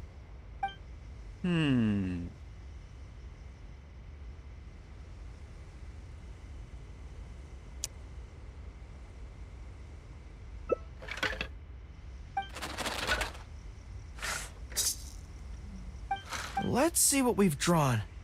Oh no, it's misfortune. This is a bad sign. The road ahead is going to be a dangerous one. Go for it. You're right. When I think about it, I'm a general of Watatsumi Island. I shouldn't let some Narukami Island fortune slip hold me back. Onward!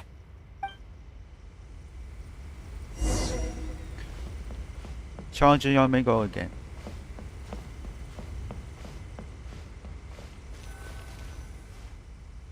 Any second now, we'll be face to face with her. Let's show her who's boss. Don't worry, all our hard work is definitely going to pay off. She can forget about teasing me this time.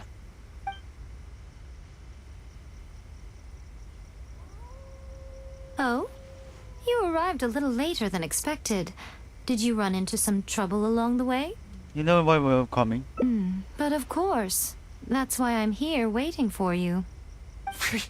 So what if you knew we were coming? This time, we won't get caught off guard. We're here to... Slow down. No need to rush. Let me guess. In the past, I used to have many believers coming to see me at the shrine every day, and most of them came for the same reason. Especially those who came in pairs.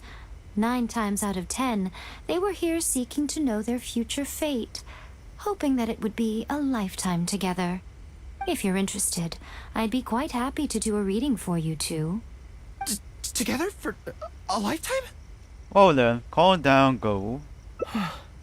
Remember what Shuhei said? We mustn't pay too much attention to what she says. Otherwise, we may be fooled by her cunning words.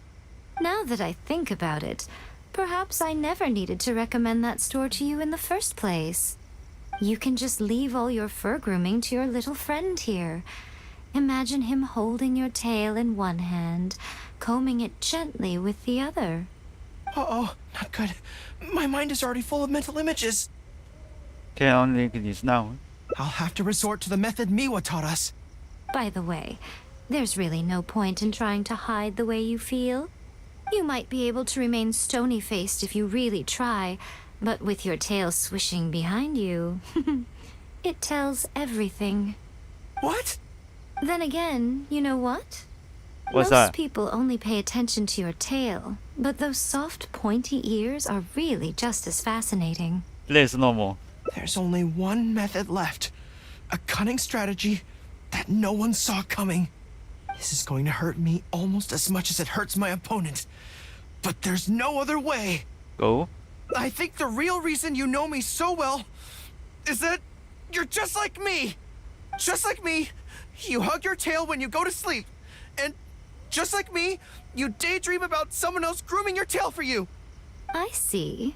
You decided to admit your feelings in an effort to bring me down with you. Not bad. I suppose this is a step forward for you.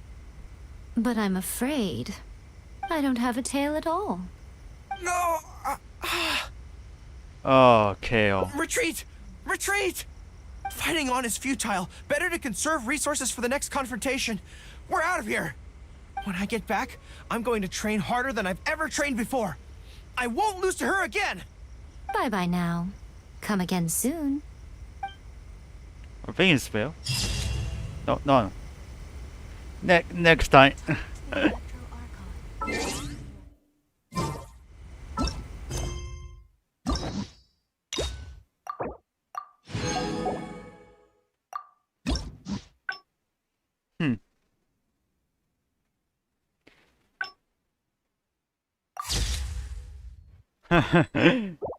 You're so ugly.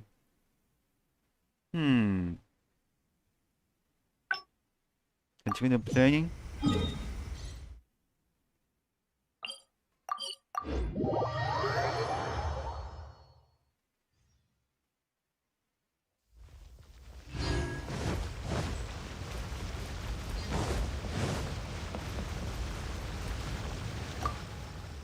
There was definitely something. Sorry that you had to. Since Watatsu, I also wanted to come and see what things are. I've never been. I could probably deal with. It's okay. Let's just engulf her. You're right. I've heard Her Excellency say the same thing before. In any battle, you need to think about how to avoid your shortcomings. As long as I don't come into contact with Yae Miko, everything should be fine. Actually, yeah, but let's take care of your pushing house for right now then. Okay, whatever you think's best. Let's avoid Yae Publishing House for now. Actually, there's something else I have to sort out while I'm on Narukami Island. It's a personal matter. Back when we were fighting the Shogun's army at Nazuchi Beach, I had a box with me that contained some very important items. The odds were stacked against us that day, and the resistance was forced to retreat. I had to abandon the box, but I managed to quickly bury it first. I went back to collect it on this trip, but it turned out someone had already dug it up. So I asked around the area, and the locals said that apparently the Adventurers Guild had beaten me to it. That box is very important to me. I have to get it back from the Adventurers Guild. Would you mind coming along? Well, since you asked. Thank you so much. Let's head right over. Time is of the essence. Alright, let's go. I need to check the plan downstairs.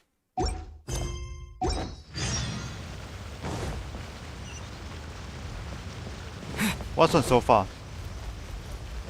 With the mouse is.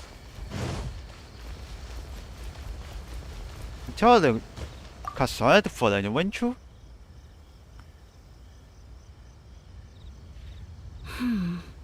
I'm afraid that will be a little difficult.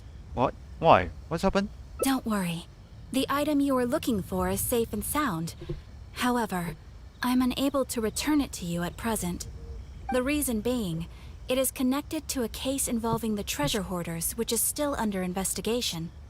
That's strange. I buried that box there. What does it have to do with the treasure hoarders? Allow me to explain. Not long ago, we received a commission concerning a theft by treasure hoarders at Komore Tea House. The adventurer who accepted the commission followed their trail and heard that they had buried the treasure at Nazuchi Beach. But when we went to dig up the stolen items, we found many other things buried there along with them. As such, we cannot ascertain which of the items have to do with the treasure hoarders at this stage. For now, all we can do is hold all related items at the Adventurers Guild until such a time as we have caught the group of treasure hoarders in question. Then, we will see that all items are returned to their rightful owners. I see. I never expected that other people would be burying things in the same place. Well, since these are the rules, I won't press you for it. But might I ask how the investigation is coming along? This is where the difficulty arises. To date, we have still not been able to locate the hiding place of the treasure hoarders, so I'm afraid it still could take some time. So there's no knowing when this will be resolved. Maybe I could help. I could find the treasure hoarders for you, and once you confirm everything is in order, you'll be able to return my box to me. It's very important to me, so the sooner I get it back, the better. That is perfectly acceptable. However, many adventurers have investigated this case recently. They have searched far and wide, but their efforts have been fruitless. If the two of you are still interested in taking the case, you may have to devise an original approach.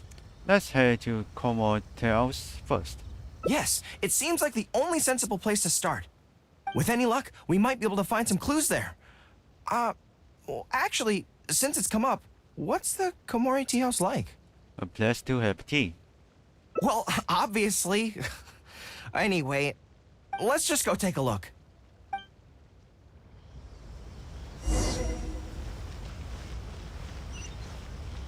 You can find everything and anything in Tsukumomo groceries.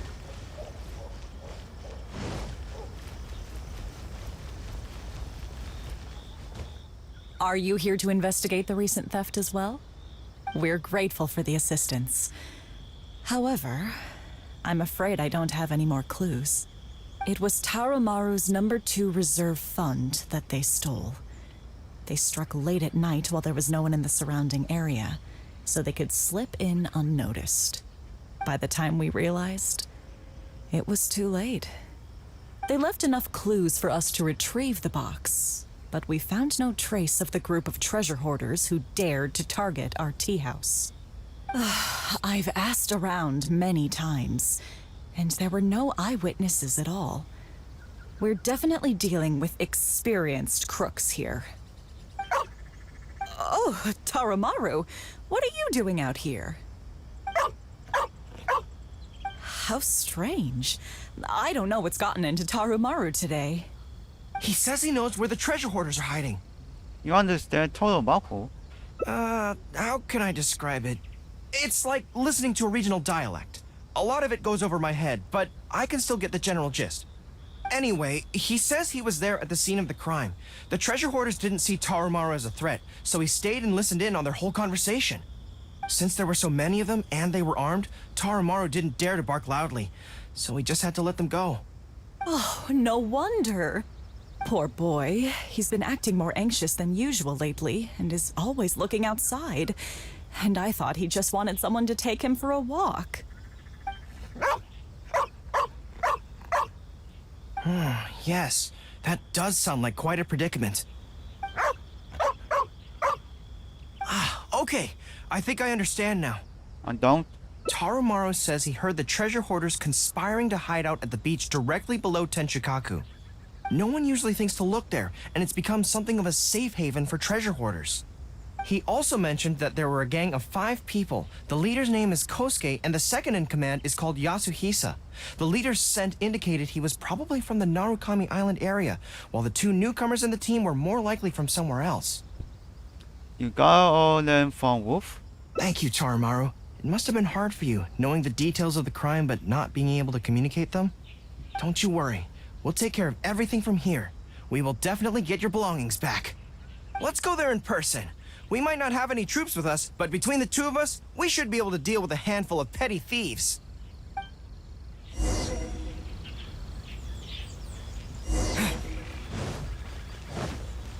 Go to the place indicated by Tarumaru.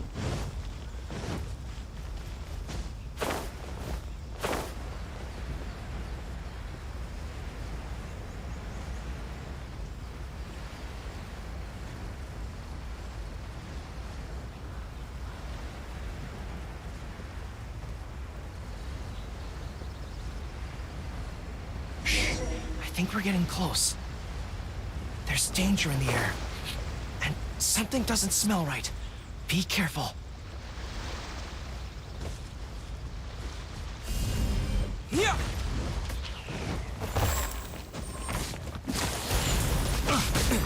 Have a taste of this. Terra Smash!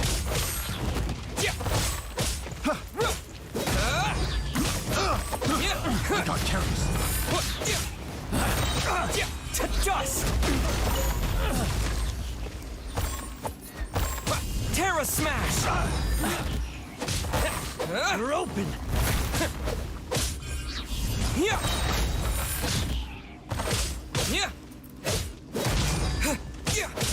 Terra Smash!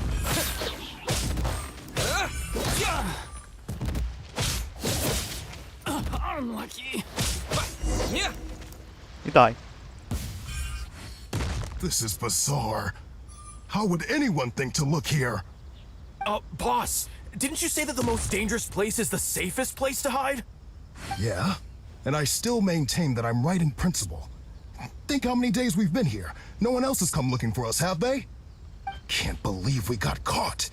Just when the whole thing had nearly blown over. Hey, kid. Who the heck are you guys anyway? We shouldn't waste any more time on these people. Life is tough in the Resistance, but none of our troops would ever think about laying a hand on the innocent civilians under their rule. You have things so much better here, and this is how you choose to live your life? It's pure selfishness. We should turn them over to the Adventurers Guild right away. Once their identities are confirmed, they'll get the punishment they deserve. Please, show a little mercy. We'll give you half of everything we've saved up over the years. If you're willing to turn a blind eye on this, anything's up for negotiation. That's enough. Tie them up and take them away. Yes, sir. Oh, come to think of it, this is not a military camp, so there's no need for me to be so heavy-handed. But thieves still have to be punished. Let's escort them back. Escort us back.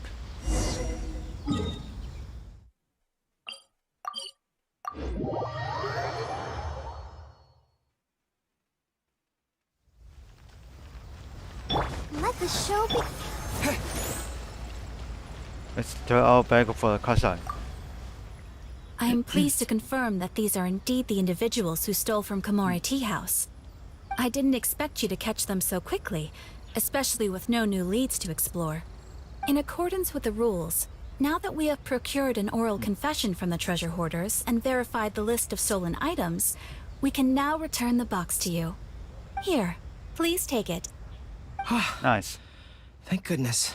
Are you going to open it and take a look? Well, let me think.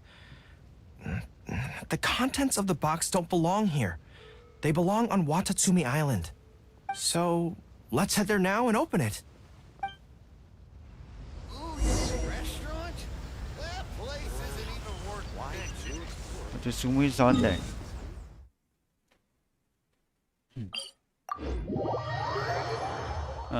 Charlie, this place.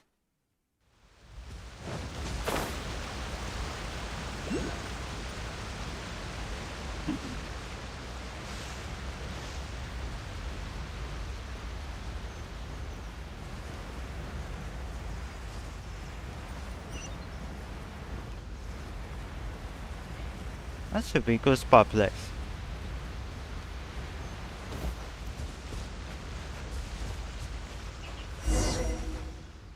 One, two, three. Yes, it looks like they're all here. What is this? Some personal items that once belonged to the troops under my command. Water bottles, towels, knee guards. Just everyday items, but each one bears the handwritten name of its former owner. These were the only things those soldiers had for their families to remember them by. We all knew going into that battle that the odds of survival were slim. Many of the soldiers came to me and said they wanted to leave something behind as a keepsake for their loved ones. You see, their swords and polearms broke in battle. Their damaged armor wouldn't have been easy to carry, and many of them couldn't write very well, so they couldn't even leave a letter. In the end, all they could leave to their families were these ordinary items, artifacts of their daily lives. Go. My soldiers trusted me, but I failed to lead them to victory that day. Then they trusted me with these, and instead of honoring their last wishes right away, I had to hastily bury them in the sand. Every time something like this happens, I tell myself that by the next time I'm faced with the same situation, I have to be stronger. You got a box back. It's alright now. Yeah. But right now, let me just mourn them for a little while longer.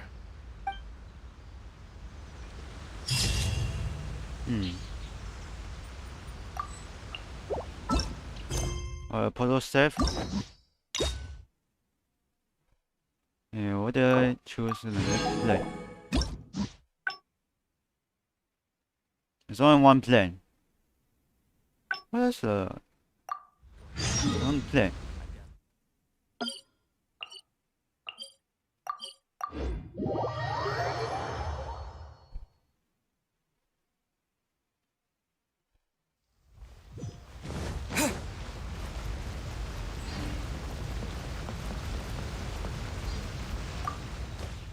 There was definitely something. Sorry that you had to. Since Watatsumi, I also wanted to come and see what thing. I've never been. I could probably deal.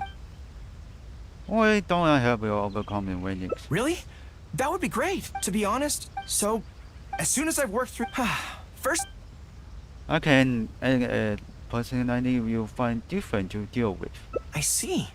So if you pretend to be someone like her, I can keep practicing on you.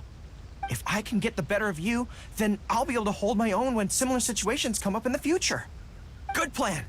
Let's see. Where should we start? Have you found yourself in simulations like this before? Now that you mention it, I remember having a similar experience back on Watatsumi Island. I was with my subordinates at the time. We ran into a merchant, I got caught up talking to them, and I don't quite know what happened, but I ended up buying a lot of things from them. You're planning to be a magistrate. I think we can give it a try. There's an island called Rito nearby. Why don't we go there? I heard all the Outlander merchants are based there, so it might help to create the right atmosphere.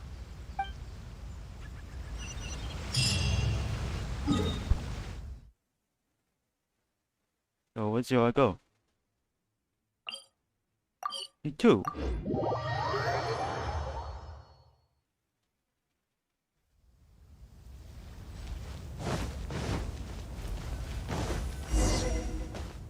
So this is Rito. Although it looks slightly gloomy, it feels very peaceful here. I don't see any Tenryou Commission soldiers roaming the streets. What a nice place. Okay, let's get started. I'll be me, and you be a shrewd and savvy businesswoman. Oh, is it you? You can all this when choosing me? Hi! Hi. So, a lot of the soldiers have been complaining about a shortage of blankets recently. So, 10 blankets, please? Oh, 20,000 more lah. Okay, I'll settle the check right away. Is it? Just like that? The price seems pretty cheap to me. In which case, no need to haggle, right? 200,000 more than... I think that's still not too bad. Is that supposed to be really expensive? I'm sorry. In the past, Her Excellency has always handled procurement of military supplies. I don't know the specific prices of these items, so I never really know how to respond. This won't get us anywhere. I have to haggle to give you the chance to use your wily tricks on me. What do we do now? Let's switch to something that you're more interested in. Something I'm more interested in?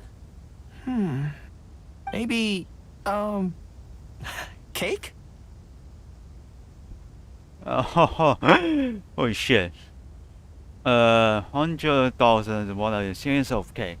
That's so expensive. I know what a fair price is when it comes to cake. If you want to blend in, you will have to do as I say. Wait a sec. If you think about this from another angle, a cake that costs 100,000 more per slice must be so much better than a regular cake. Oh, let me see. I've been saving up recently. I think I should have enough. Oh. So, there isn't really a kind of cake that costs 100,000 more per slice? I really don't think so. What a shame. I feel like role-playing as a vendor is a little outside our area of expertise. What kind of person do we both see regularly enough to impersonate convincingly? I think I will fill it with the right kind of person. Fatui? Then it looks like a trip into the wild is in order. Let's go give it a try. Sorry. I need to think about the outriders are having trouble. Oops. I check the plan. There's nothing happen.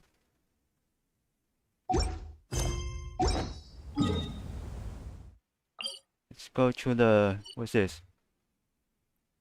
Parkour plane.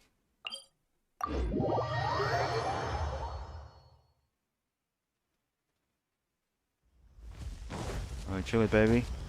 System.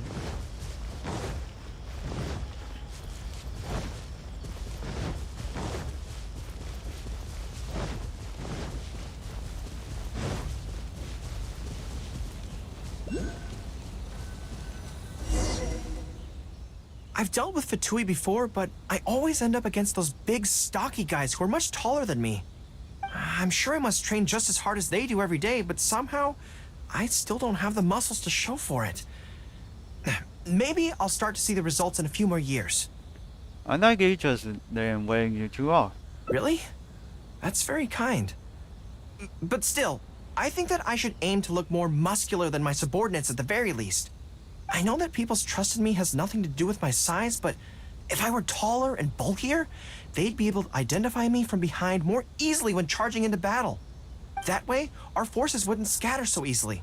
As long as I was on the field, they'd be able to follow me. But enough of that. Let's get back to it. Who are you going to roleplay as this time? Are you here to play with me? What?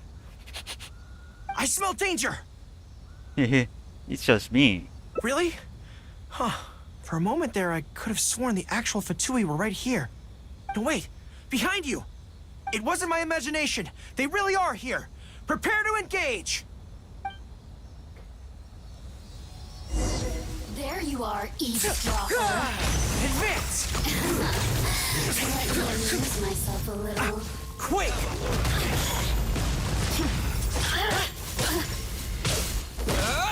The more, the merrier.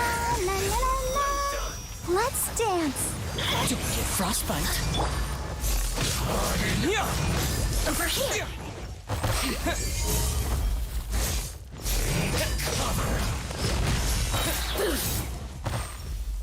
Well, whatever. You really know how to get me going. Assistance. Shine no longer. Terra Smash! Everyone on me! Let it rain.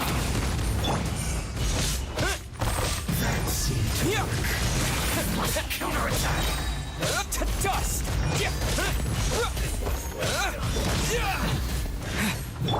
I'll protect us. Terra Smash! Roasted fry! An unfortunate fault!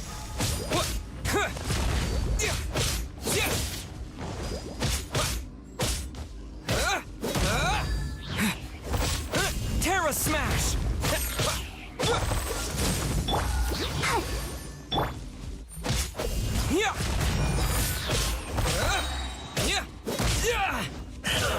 Go back, bitch.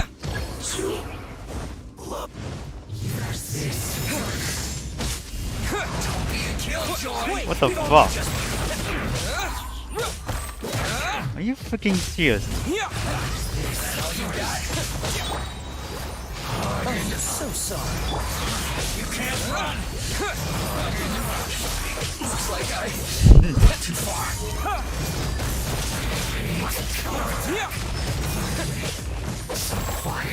Press the advantage! No escape!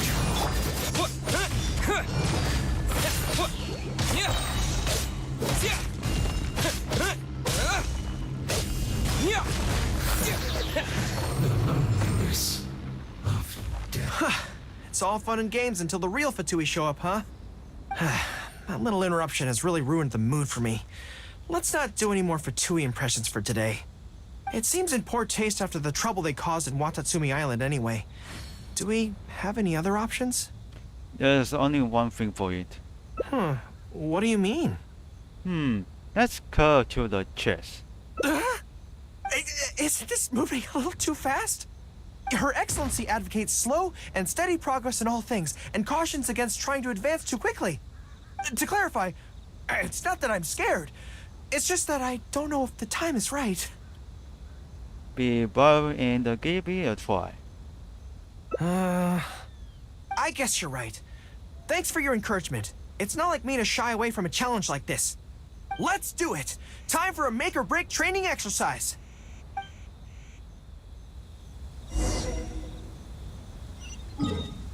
ごべちょい持ちます。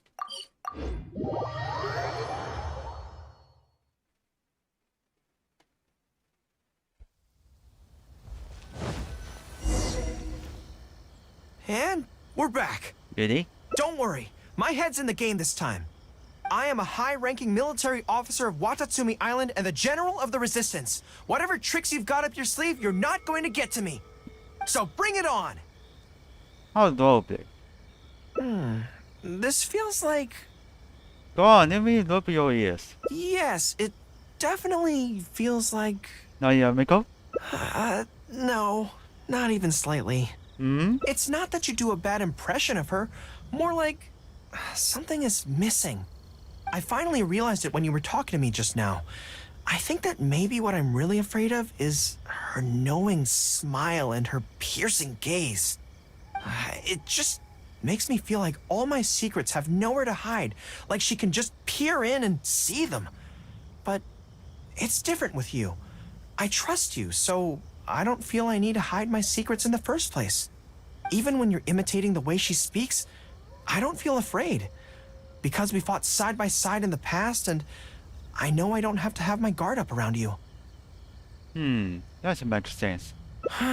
But it also means that this training won't work. I just have to accept that this is a weakness of mine, as much as it pains me to do so. The thought of having to live with this weakness forever is frustrating. She sees some kid will cheer you up. Are you serious? I'd love that. I haven't eaten anything sweet in a long time. Off we go. Let's go buy some cake.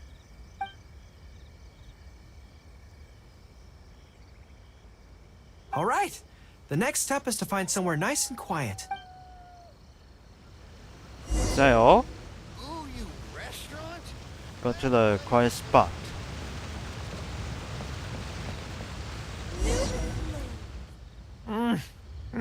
This is so good. Don't get to eat cake very often. It's certainly a rarity in the camp. It's seen as a luxury item in the ranks of the Resistance. We have special meals on occasion, but even then it usually means meat and wine, not dessert. So, thank you for treating me to some cake. The only downside with Narukami Island's pastries is that they're such exquisite things, you can't just chow down on them. But as Her Excellency says, a general needs to show patience and restraint. Want to try my cake?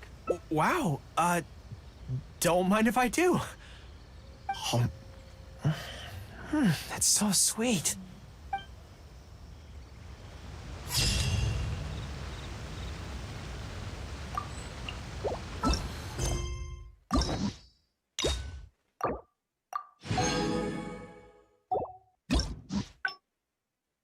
Just two plate, no, nothing else.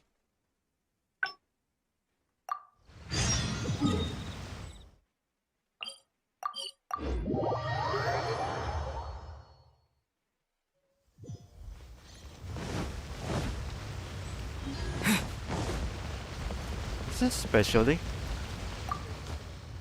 There was definitely something. Sorry that you had to. Since Watatsumi, I also wanted to come and see what things. I've never been good. I could probably deal.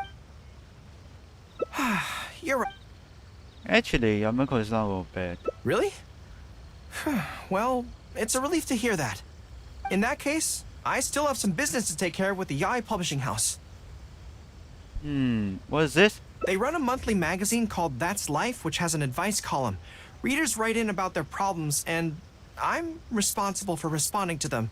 I'm not quite sure why they chose me, but it's my job now, and I can't give it up just like that. Yai Miko just handed me the latest batch of readers' letters. Let's find a place to write the replies, then pack them up and send them back to Yai Publishing House.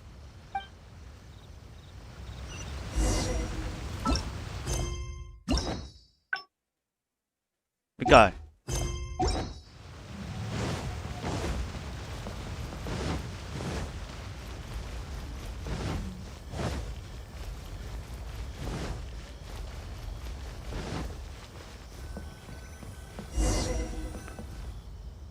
Huh. This place looks nice and quiet. Why don't we write the replies here? The sooner I get them finished and handed back to the publisher, the sooner we can go do something else. I just hope I don't have another run-in with, you-know-who at the Yai publishing house later. Anyway, the writing could take me some time. The questions I receive are often so strange that I have to think long and hard about how to best answer them. I still came on your company. Great. Let's write the replies together. I'm actually interested to hear your perspective. Let me see here. Let's start with this one. Today, a new guy came to our village. He was good-looking and had a lovely voice. When I peeked at him from behind the door, I felt my cheeks getting hotter, and my heart started beating faster and faster. See, I can tell right away that this is exactly the kind of question I'm no good at dealing with. The letter seems to be from a young lady, which is not a demographic where I can offer much expertise. What's your take? It sounds like she's very in love.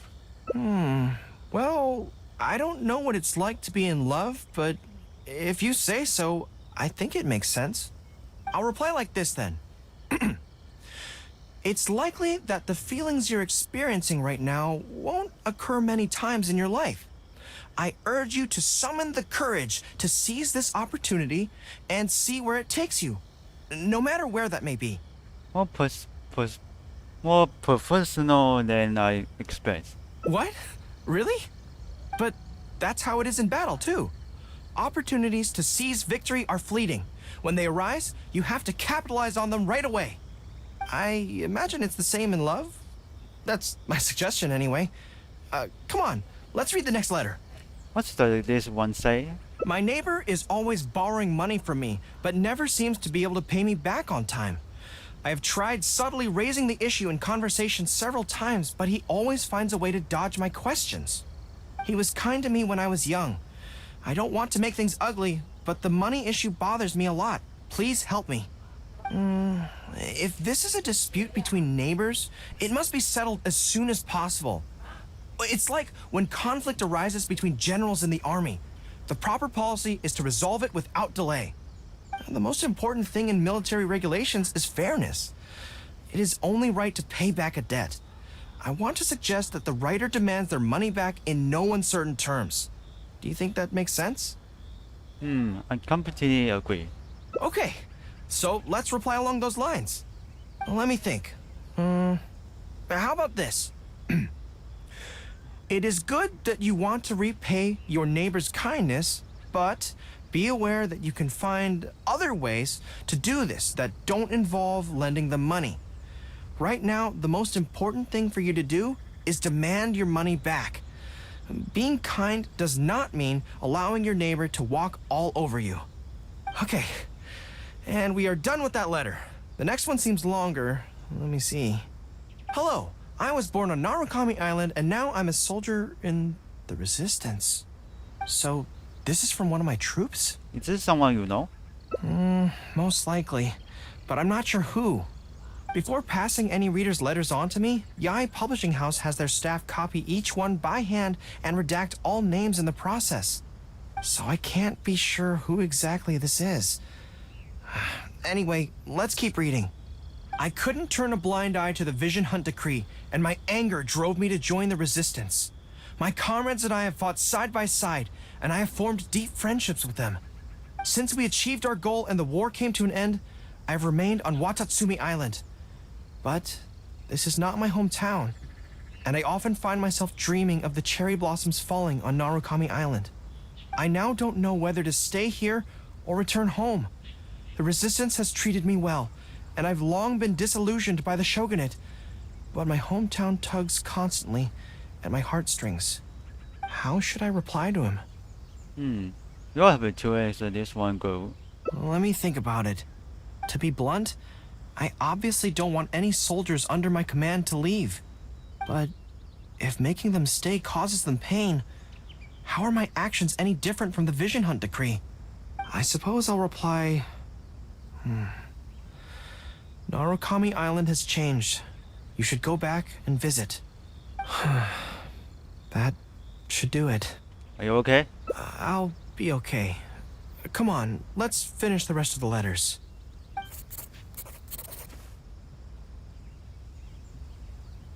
Thanks to you, writing the responses went very smoothly this time. Let's go and deliver them to the Yae Publishing House, shall we? Mm-hmm.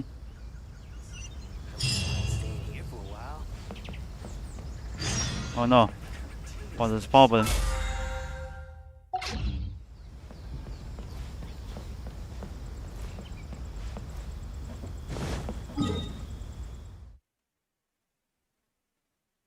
Oh no, button. Hey near. Damn it. I thought this is somebody's problem.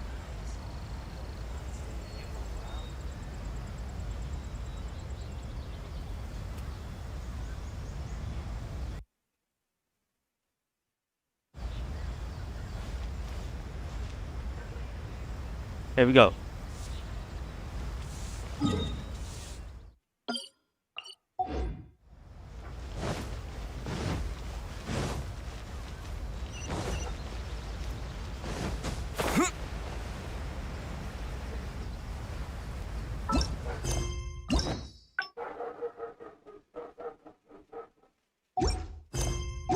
Hey, let's downstairs and upstairs.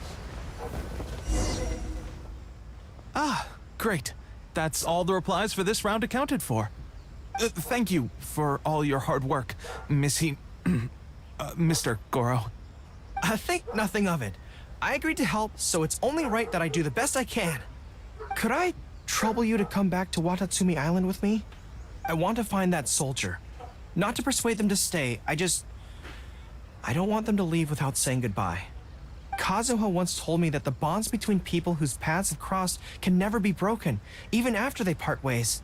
But maybe I'm scared he might be wrong. People can change quickly, and I worry that the next time I meet my comrade, who fought so bravely alongside me, there will already be some distance between us. Let's go with them together. Great. Then let's head off whenever you're ready.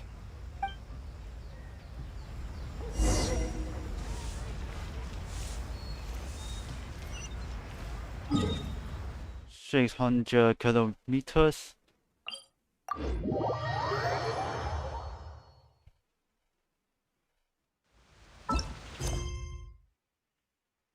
Okay, let me see. Open French. Check plan.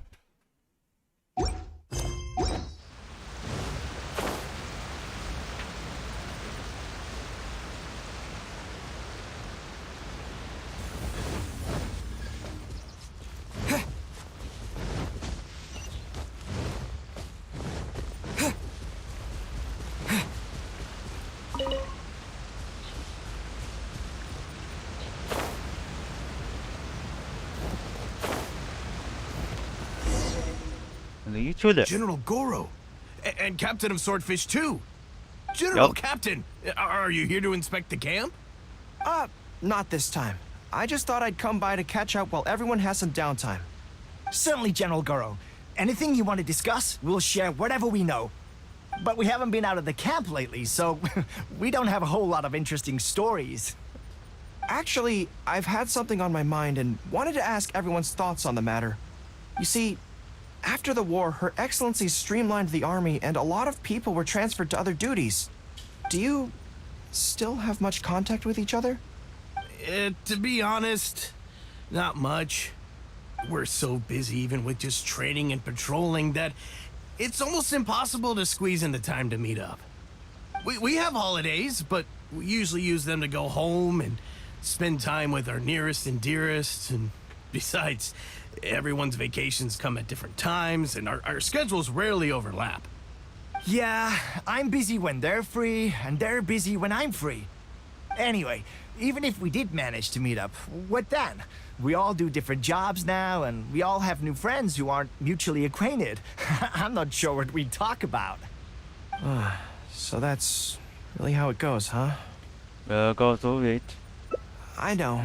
It's okay. It just seems a pity, that's all. You know, having said all that, there's something else that I've always felt about this. Really? Yes. I feel that no matter how long we're apart, and no matter what we might go through in the meantime, all of us will be straight back here if Watatsumi Island is ever in danger. Even if we've all changed beyond recognition, we can always trust that we've got each other's backs. And that's one thing that's never gonna change. We're your troops, General Gorou. You trained us, you took us into battle, and led the way as we charged against the enemy. Even if we seldom keep in contact now, we are still brothers in arms. If you say the word, we will all pick up our weapons again at a moment's notice. Long live the resistance! Yes, that's the way it should be. Long live the resistance! Don't die the resistance. I won't disturb you any further. You guys keep training hard. Regarding everything else, I'm sure it'll all be fine.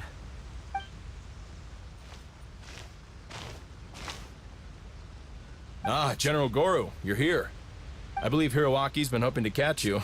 He's been waiting at the camp for a long time, but never saw you return. Are you planning to head back to camp later? If you're busy, I can go and let him know so he's not waiting there in vain. Tell him I'll be right over. I know what I have to do now. Come with me. Let's head to the camp.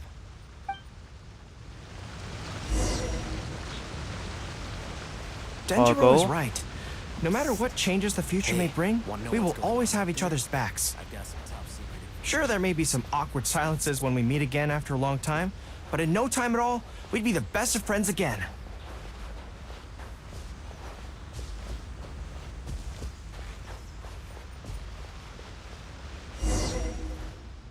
General Gorou, I would like to request permission to leave the Resistance, sir. I know this may seem very abrupt, and in fact, I've only just made the decision. It's all right. Back then, I had so much hatred for the Vision Hunt decree, and so much disappointment in Narukami Island for supporting it. But after the war ended, I wanted to go back and visit, but I still couldn't make up my mind. Thanks to Miss Hina's encouragement, I was finally able to find the courage to talk to you about it. Of course, if you disapprove, I'll obey your orders. I am your subordinate, after all. Mr. Huh? Miss Hina? Who's that? It's a Missy, long story. Forget it. Never mind her. I approve your application to leave the Resistance. General Gorou, Come on. Don't look so down.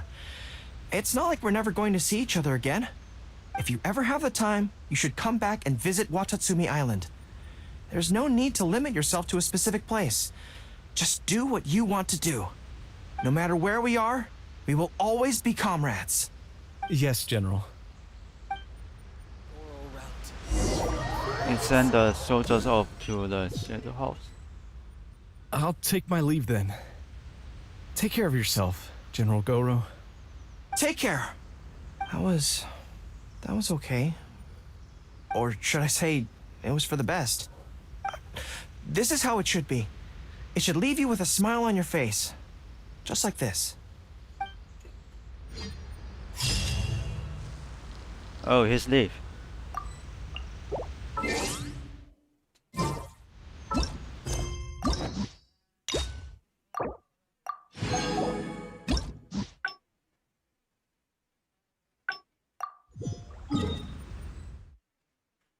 Let's hand it back. And this is the panel.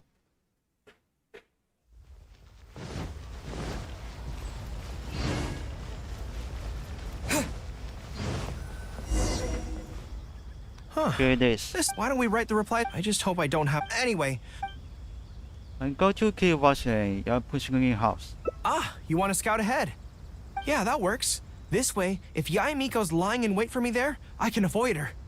But stay sharp, okay? She is a force to be reckoned with.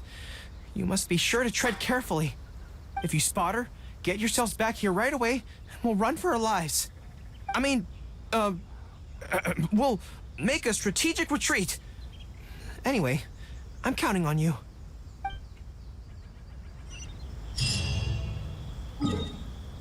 Yeah, this place.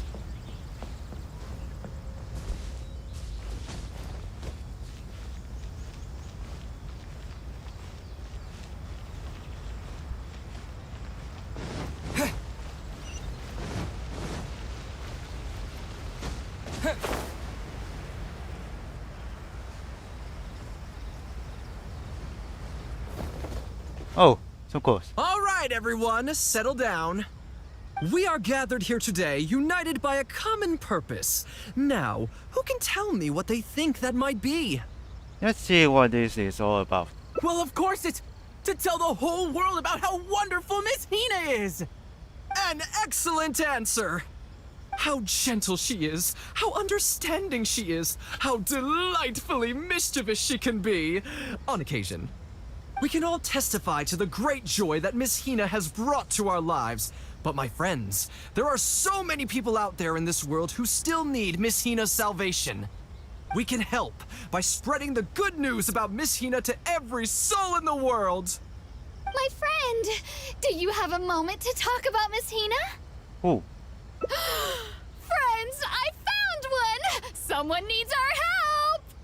Shh, calm your voice down. We don't want to scare him off. Hello, my friend.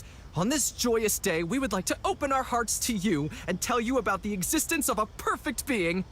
She is gentle, kind, understanding. She is the brightest star in our sky.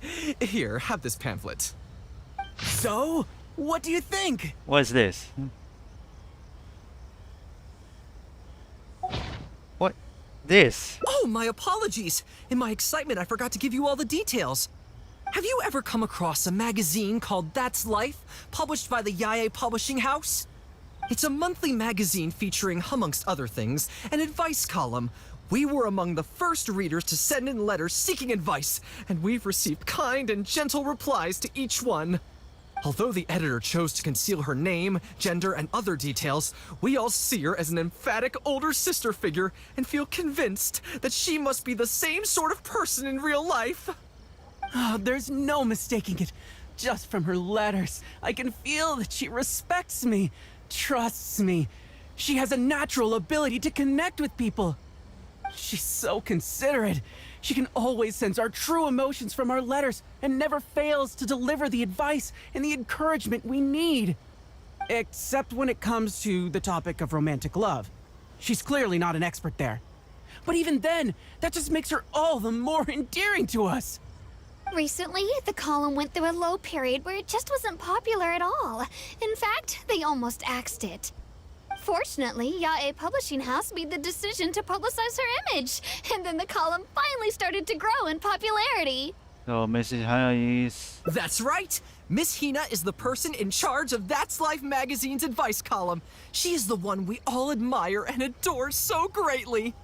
And so, when we heard that Yae Publishing House would be revealing the official likeness of Miss Hina today, we immediately came here from wherever we were, all over the nation, to gather together and to witness this grand moment in history! I wonder how Gorou will reach to this. Please, gaze upon the radiant beauty of Miss Hina. See how truly lovely she is. Everything is going smoothly, just as I planned. Characters. Wait, hold on. Did I see something else? The new book from Yae Publishing House is out. Come take a look. Must have her reasons. I don't see nothing. I don't see them.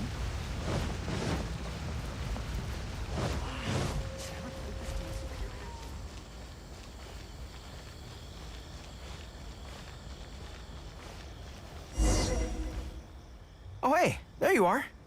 Is, you know who at Yae Publishing House? No, she isn't. Whew, that's good.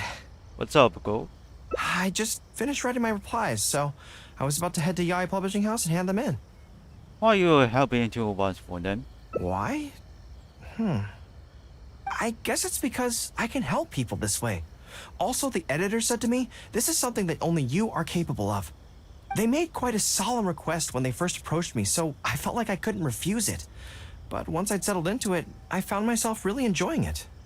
Before I knew it, I had written hundreds of replies, and sometimes they'd respond again just to thank me.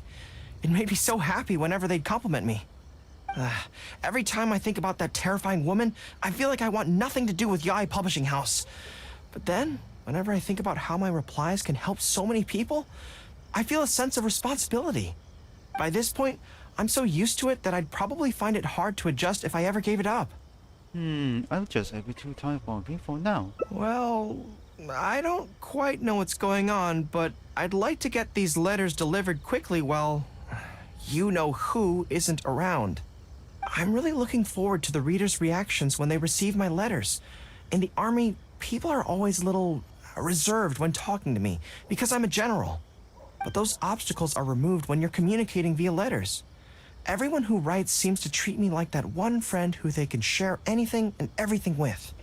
So I'm not about to let them down. Let's head over. Why don't I just deliver them for you? But Yae Publishing House isn't far from here if I remember correctly. Let's just head there together.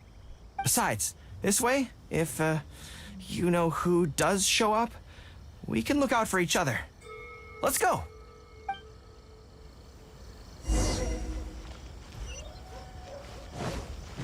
Let's head it back.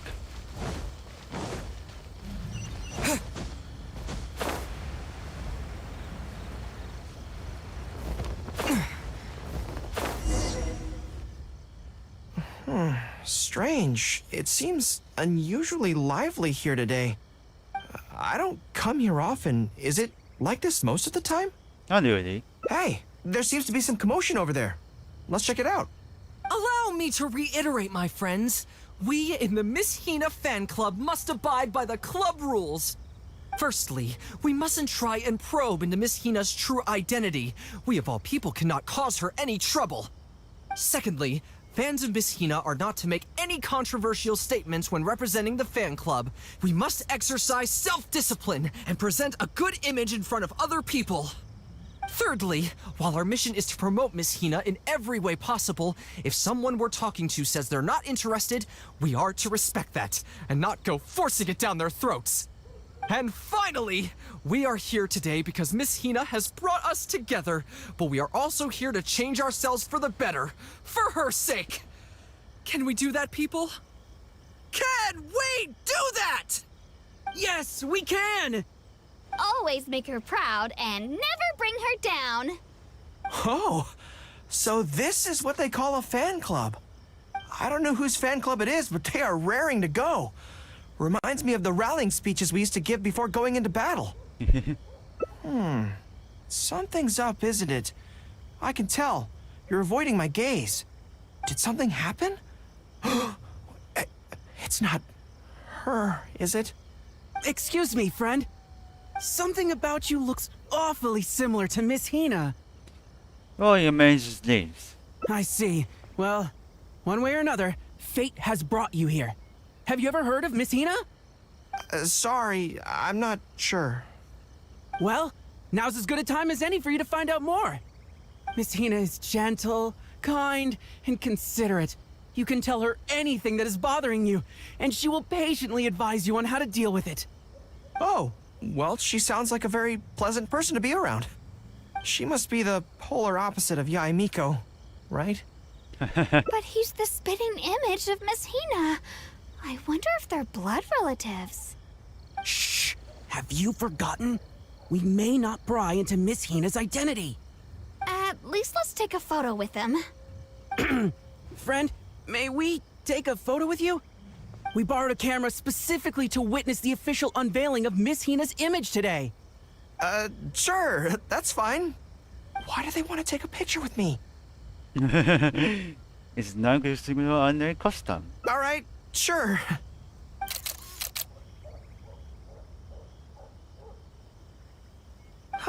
That should do it. Right, I should really be heading to the Yae Publishing House to hand in those letters now. Phew, we need you to keep it in the dark. Make way, everyone. Make way. The Miss Hina billboard is here. Please, make some space. Coming through. Hey, everybody! It's the real Miss Hina! Miss Hina! Miss Hina! Now I'm curious Miss Hina. Let's go over and take a look.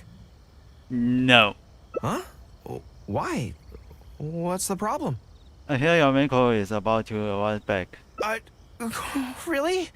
Then we can't stay. Let's get out of here. As curious as I am to see what all the fuss is about, it'll have to wait until next time. So please join me again the next time I'm delivering letters. I think it's there. Oh, it's right here. Stop adding weird abilities to the characters. Everything is going smoothly. Hey, it's right here, dude. Yeah, it's correct.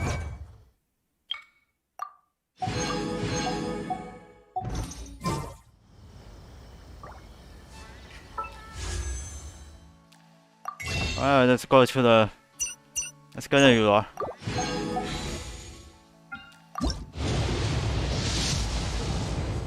Huh? What? It's epic. Oh, those are you.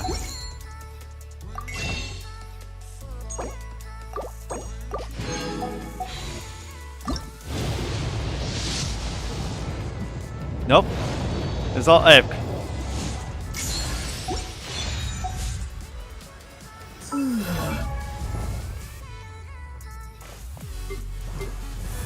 Oh. Consolidations. Oh, this is a new weapon. Oh, it's right here.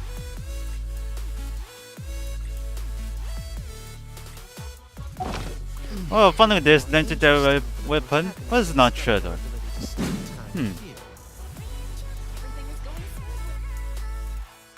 Alright, so then let's hope for the play with Genshin Impact, and yeah, I mean, let's show you for the live week.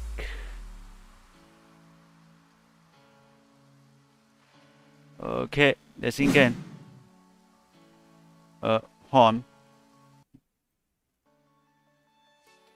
Oh, there we go. And tomorrow is back at Sunday time. Channel for the best for the Chapter 2 Mega server.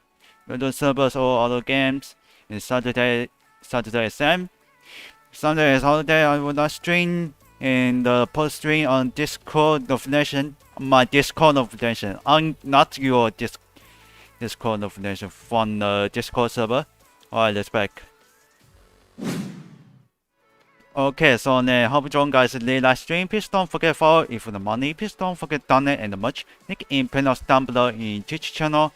Please don't forget to subscribe. Smash the like button if you the money. Please don't forget to donate and much. Link in description down below in YouTube channel.